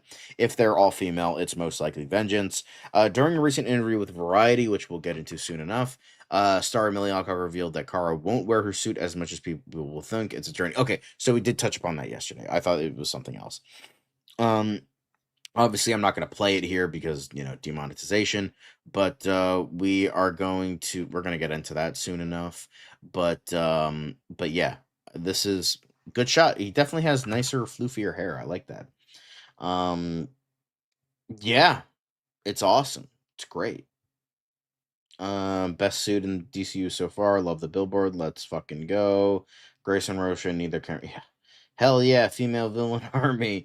Calm down there, buddy. But speaking of that, but apparently these are some of the Supergirl popcorn buckets. Pretty generic. I mean, the Superman ones were slightly more inventive. I hope the sequel gets hashtag the bulge, but these are good. You get like you get the yellow one, you get the more black and white punk rock version, and then you get the space kind of version that we've been seeing a lot. So there's that.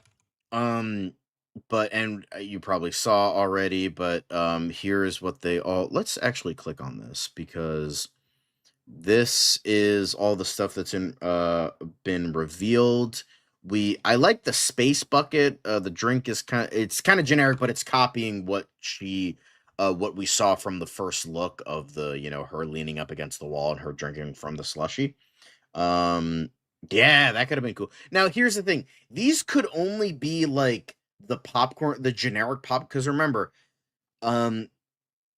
each theater usually has different stuff. Like each theater chain has different stuff. So these could be the generic ones that they have for every theater chain that they ship out from WB. But then, Regal has one that's different from Cinemark. That's different from AMC. That's different from Showcase and all that stuff. Some of them overlap. Like I know a couple of them. Like for instance, for He-Man, a bunch of them have the giant Sword of Power drink cup. So, yeah. One should look like a beer pitcher, yeah. It looks like, but hey, well, to be fair, it looks like we're getting one of Lobo's bike. Doesn't really hold a lot of popcorn, but it looks like we are going to be getting one of Lobo's bike. So, I don't know, yeah. So, yeah, that's pretty cool. But mainly the Lobo one. But I like all the other ones. Again, I know they're generic because it's just a bucket. And popcorn buckets are usually more creative than that. But with this, I think this looks good. The Lobo one is definitely looking mighty fine, if I do say so myself.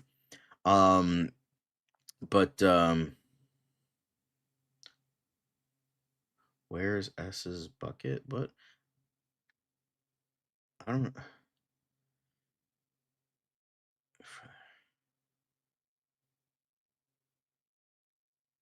What the fuck? Sorry.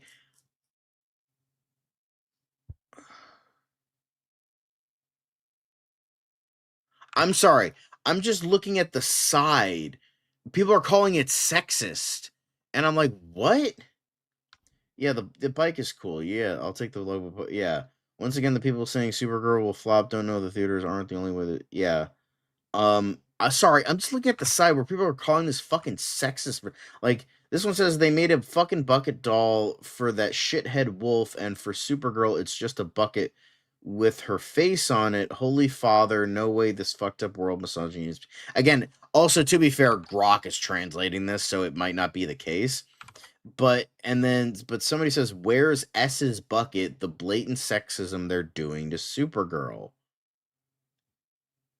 So, okay, I gotta ask for all of you fellas that are that actually speak Portuguese. I don't know if this is right, but yeah, that's weird. I don't know how the fuck it's sexist, but I don't know. Monique, you're the only woman in the chat right now, so maybe you have something to say about this. Maybe it's sexist, I don't know, but I have no fucking clue why this is considered second, but it is Twitter. It is Twitter. That is a good case. What the actual hell the fuck these people's... I don't know. It's probably rage baiters or something like that, just so they get clicks or something. They're comparing it to the Superman merch, I guess, but who's the wolf? What's wolf? What the fuck does that mean? Are they talking about crypto? Like, he's a wolf? Again, it's like poor translation, so that why they're... I don't know. Like, I have... You know what? Yeah, so am I. Like, I'm just... You know what? I'm not going to spend my time on it. Fuck this shit. Like, those are the popcorn buckets. They look fine. They look good. People need to calm the fuck down, man. Like, goddamn, bro. But Jesus Christ.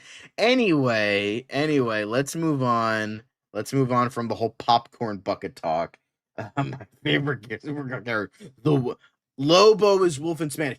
That's what it is. Okay, thank you, Elite Easy. Thank you. Okay, I was like, now that's starting to like ring a bell. Okay, that makes sense. I was like, why the fuck are they? Who's wolf? And I'm like, okay, so it's because Lobo got a special popcorn bucket and Supergirl didn't, so they're calling it sexist. Sure, because that fucking makes sense. All right. How to market the character? Yeah, maybe they'll do like a chess piece. I don't fucking know. People are dumb. Anyway, if you can see her face, yeah, whatever, it's fine. Anyway, so this is the new Supergirl artwork by Bilquis Evely and Matthias Lopez have officially been unveiled. A Bilquis Evely inspired artist collection is coming soon exclusively to the DC shop. So sorry for the poor quality, but I assume these are ripped from somewhere. But this is Bilquis Evely and this is Lopez. So from the two of them. So yeah, these look really good. Again, showing off like what the movie can be. We got this version of Creme and all that. So yeah. But yeah. But yeah, this looks good. This looks really, really good. God, people are fucking insane though. But yeah, those look good. But again, but yeah, then finally, apparently there was the Variety article which we talked about thing. So I'm just gonna read a little bit from this side panel here. I'm not gonna get into the actual article.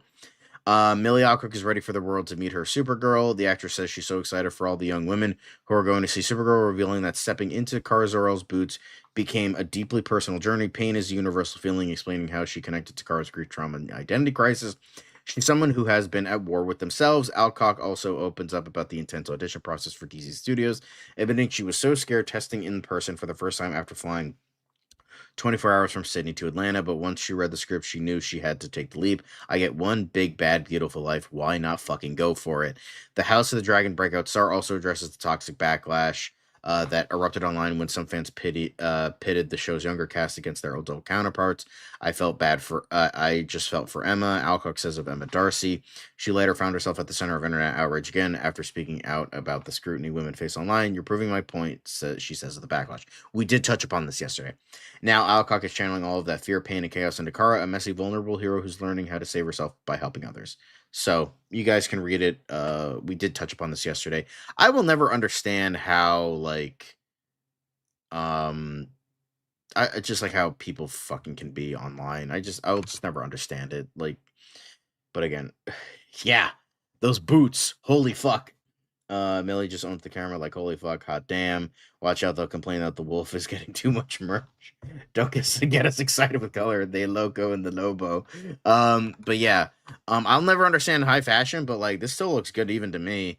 But yeah, Alcock is rocking it. But remember, she's ugly, guys. She's terrible and ugly, and the worst thing since cancer.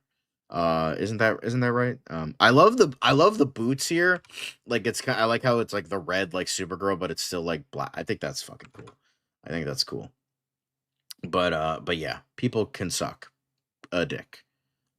Because Alcock's hot, whatever. Not like that fucking matters, but like whatever. It's just like, guys, you all need to fucking calm down.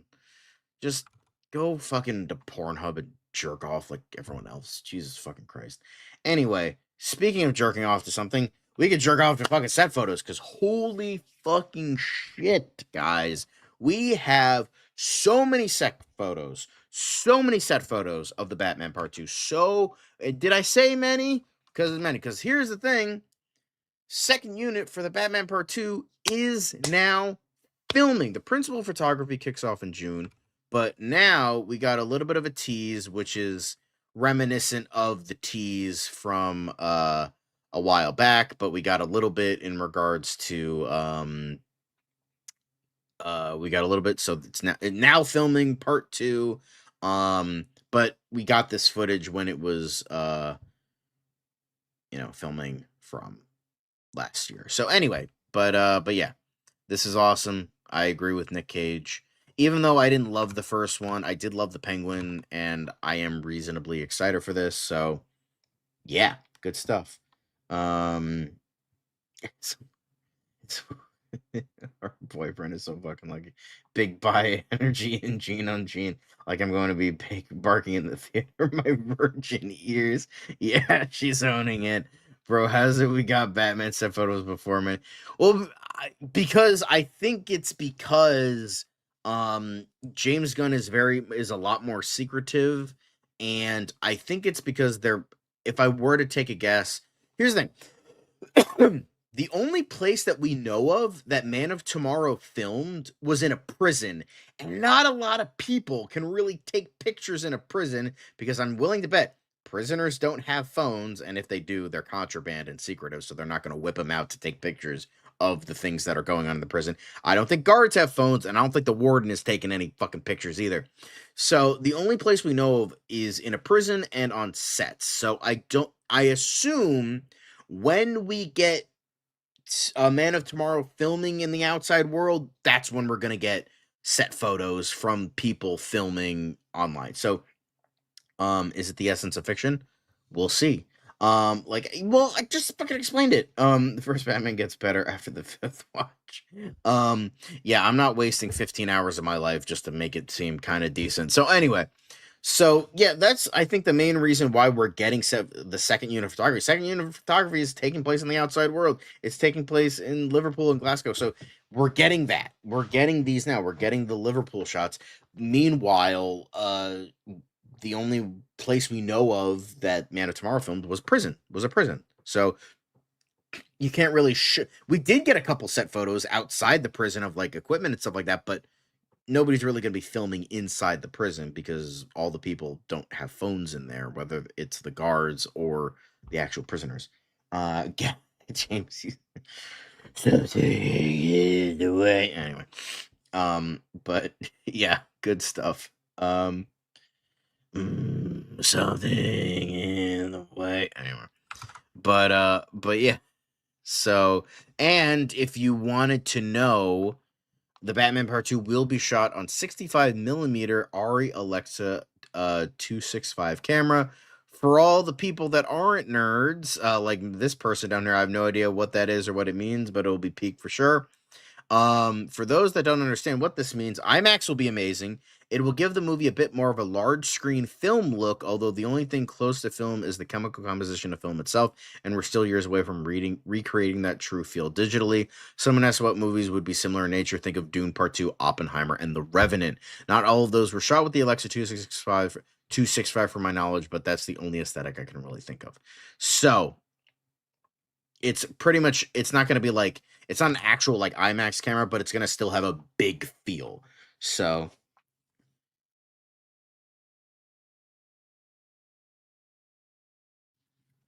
that's cool.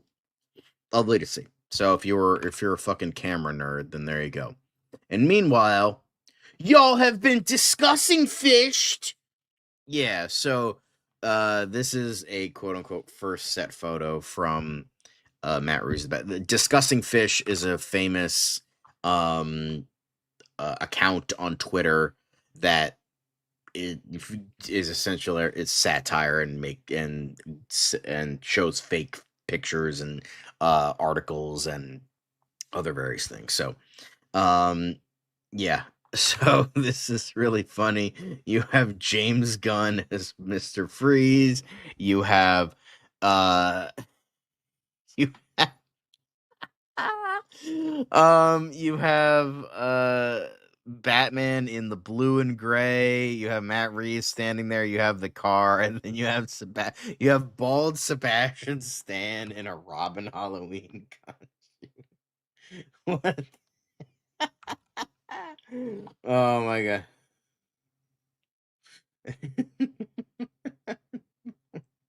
Dude, shut your mouth.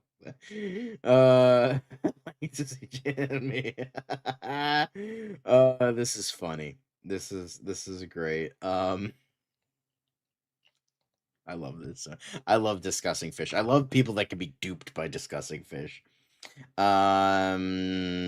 He is you know, it's you know, he's right here. There you go. Oh god. Honestly, it's still better than some of the live action shit we've seen, bruh. But yeah, this is still funny as hell. So, but speaking of, we also got the second unit director Robert Alonso, and he has been spotted on the set of the Batman Part 2. So, Fourth Doctor stands 74. Hell yeah. I mean, that makes sense. They're in Britain, so of course a fourth Doctor Who fan is gonna post something. But yeah, second unit director Robert Alonso is there on set. So that's kind of like setting everything up right now for the set photos that we're gonna, see. Because we have a lot of pictures, guys. So the first thing we have in regards to like the set photos, that was kind of an introduction, but is like stunt double stuff. We have so many stunt doubles. So first thing we have, Rick English was spotted on the set of Batman Part 2. This is also coming from Fourth Doctor Stand 74. This was him on the first Arpats and Rick English on the first film. And here he is. He looks like he's playing a character, he looks like a police officer or something. We have a couple more shots of him, but yeah, it looks like he is going to be like a police officer or like a smaller character, or he's just a stunt coordinator. But yeah, so this was another shot of Rick English on the set. But yeah, really cool. But now we move on to Rick Stunts. Yes, that is his name. Rick hold on. So okay, so Rick English and Rick Stunts are the same person. Okay, because I was gonna say like, hang on a sec. But yeah, so his it's Rick English.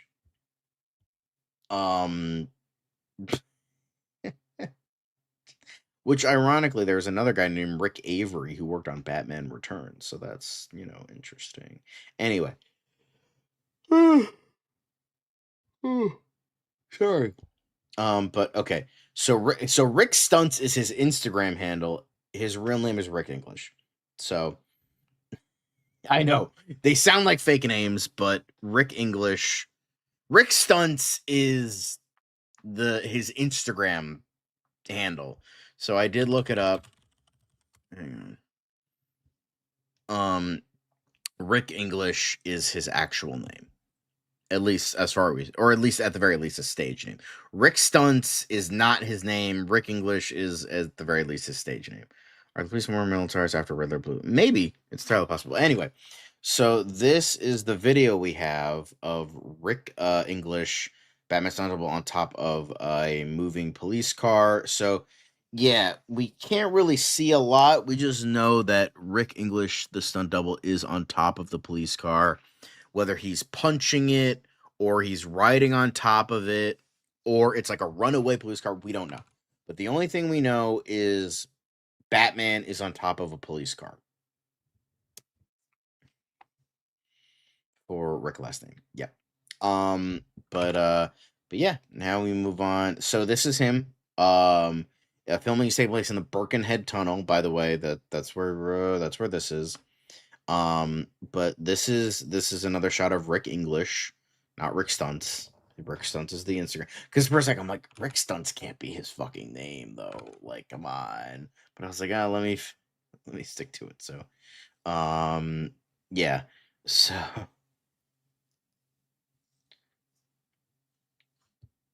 And then you got this. I don't think Matt Reeves will like you snitching behind the scenes, but that's just me. Brother, you hate on basically every tweet I post. Why do you follow me? Please show me where the hate is. God, people suck. But yeah, looking good. The Batman stunt double Rick English. So this we get a little bit of a closer. It's only a picture, but we get a little bit of a closer shot of him on top of the car. So it looks like Batman is punching through it. That's the vibe I'm getting.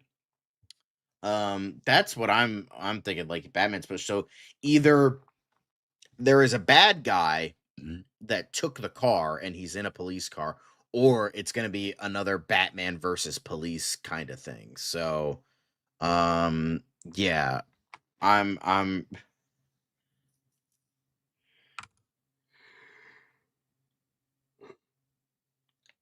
But yeah. So this is all the stunt double stuff. There's all the stunt double stuff. However, what we do also have is some car stuff. So we have this article. Batman, they're specifically in Liverpool right now, as film crew spot at city locations. So Batman returns to Liverpool. Very nice. But we do have a couple of the cars. So we did get a look of these yesterday, but not. They were kind of just moving stuff around outside. This is from like the actual shoot and like from whatever's happening in this tunnel chase. Obviously we can't see who's in the car. We don't know if it's just a stunt driver. We don't know if it's like an actual actor and whether he's a police officer. We don't know. But yeah. So these are, same shots, the slightly better quality here. But yeah, it's looking good. So we got a couple more car shots. We know what the GCPD cars will look like. And we see them a little bit in action here, so that's exciting. This car needs guns, right? Jesus Christ. The Rick stunt doubling. Liverpool Batmobile will chase down Abbey Road, maybe. He's gonna hit Paul Mescal after they're walking down Abbey Road. Anyway, but yeah. So we got some car stuff. In addition to that, we also got a bunch of set videos.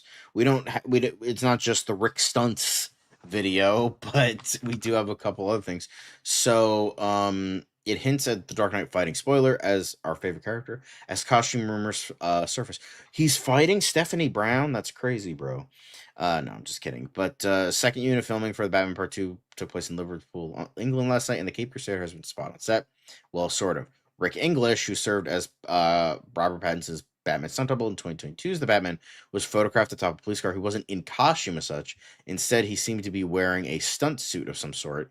That suggests that this may have been a test run before principal photography begins next month, much like second unit photography kind of is. And we can't imagine filmmaker Matt Reeves would want this to be our first look at the Batsuit. Based on what's been revealed, we can surmise that the Dark Knight will end up fighting the Gotham City Police Department in the Batman Part 2. This was also the case during the first movie, of course, and it may be tied to Mirabella Riel's newly formed task force. Either way, it looks a lot like Batman somehow ends up on the top of the cruiser and punches a hole through the windshield. The previously released set photo showed the car with a tiny, thin layer of ice and snow on it. Something is intriguing about the hero being viewed as a fugitive. Plus, if Harvey Dent slash Two-Face is the Batman Part 2's big bad, then it's not outside the realm of possibility that he weaponizes the GCPD against the costume vigilante. If you're on social media, chances are you've seen claims that the Batsuit has been leaked. This is an unverified claim and one that seems to have turned into engagement farming from fan accounts. Filmmaker Matt Reeves is known to keep his plans for the franchise under wraps. And while it's possible that something is leaked, we've yet to find evidence. So we're going to be getting into that soon enough. There have been rumblings about the suit having blue elements and perhaps being inspired by the Batman and the Imposter Batsuit. But again, that's best taken with a pinch of salt for now. So we're going to be getting into some video stuff. This was just a precursor to talking about it. But yeah, so this is essentially from, so this is like from the inside of the tunnel. This is probably either a dress rehearsal or something. So yeah, it seems like he's not actually wearing the bat suit. He's just wearing like a stunt suit, and they're kind of just practicing this actual stunt. So, you know, we make sure things are safe, that they're doing all the right stuff. So when it's actually like filming for realsies, then it's not going to be, so it's like practice, it's safe, and they're not doing fucked up shit for the first time and then something goes wrong. So yeah. But yeah, looking good so far.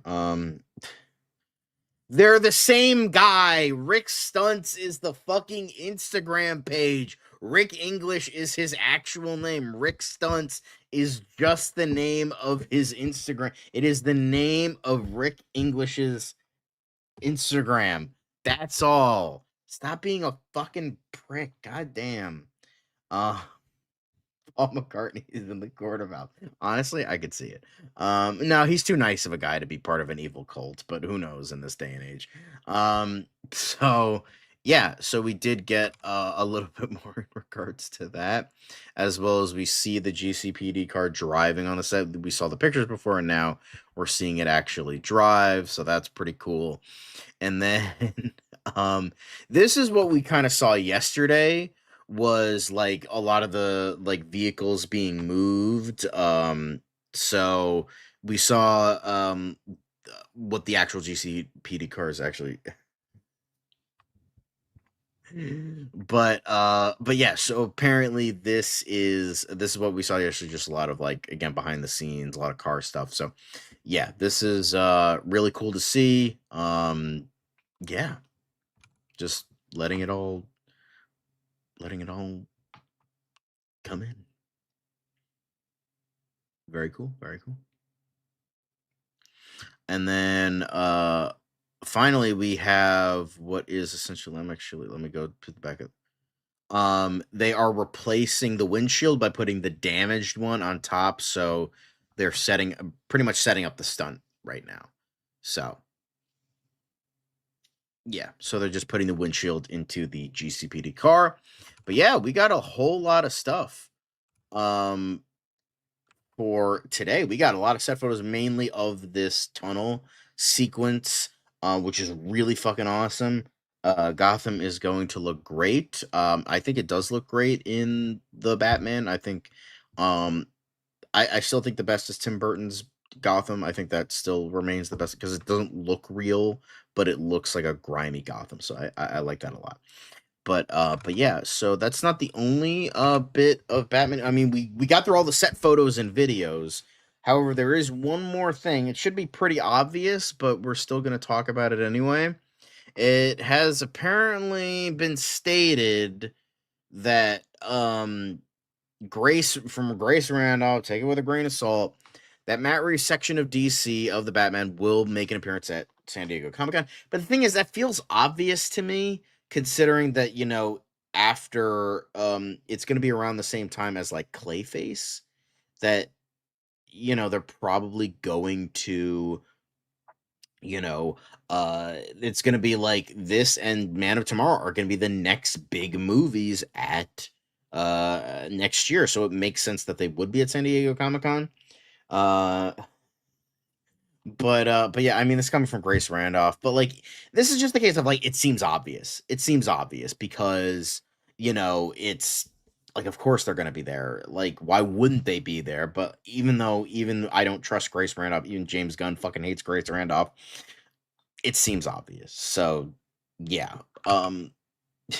You know.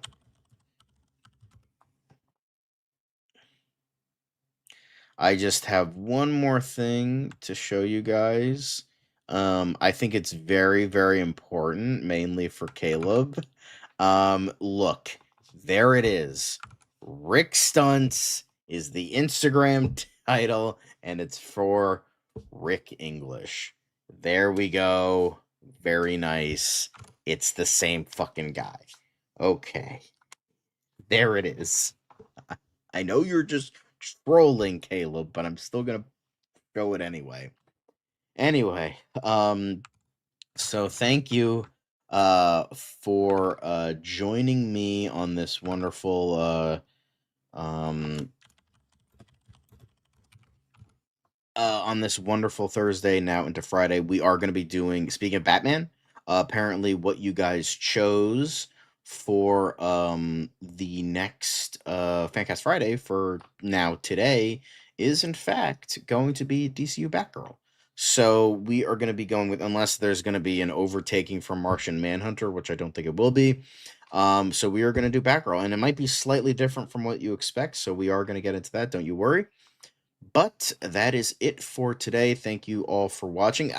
And hey, it wasn't just zooming through an hour. Talking about Lego Batman probably pushed it. But thank you all for watching. Make sure to like, comment, subscribe, and click the notification bell so you know when we go live. Sorry no Dan today, but I hope that I was still entertaining enough for y'all. But thank you for watching, and remember to, fight for justice and all the fun things. And because Batgirl's fucking awesome. That's why. But but thank you for watching. I hope you have a wonderful time. I hope you have a wonderful Friday before the show tomorrow. So, but two shows. But see you then. Have a good day. It's another project that's been blessed from the beginning. There's the shot right there. That. Okay, we don't need to see right there. Hey, buddy. Eyes up here. Now you want to get nuts? Let's get nuts. Here we go. Victory mine. Ask me how am I doing? I'm telling you, really, I'm doing sublime. I never wait in the stewardess line. I just go do it. I'm moving my time. Really had nothing to do with it. How am I moving? I'm moving like you want to shine. Follow my lead. Don't listen to lies. I had to put me all in the line. That's why I know that victory's mine. I prefer Jared Leto. Hunka hunka!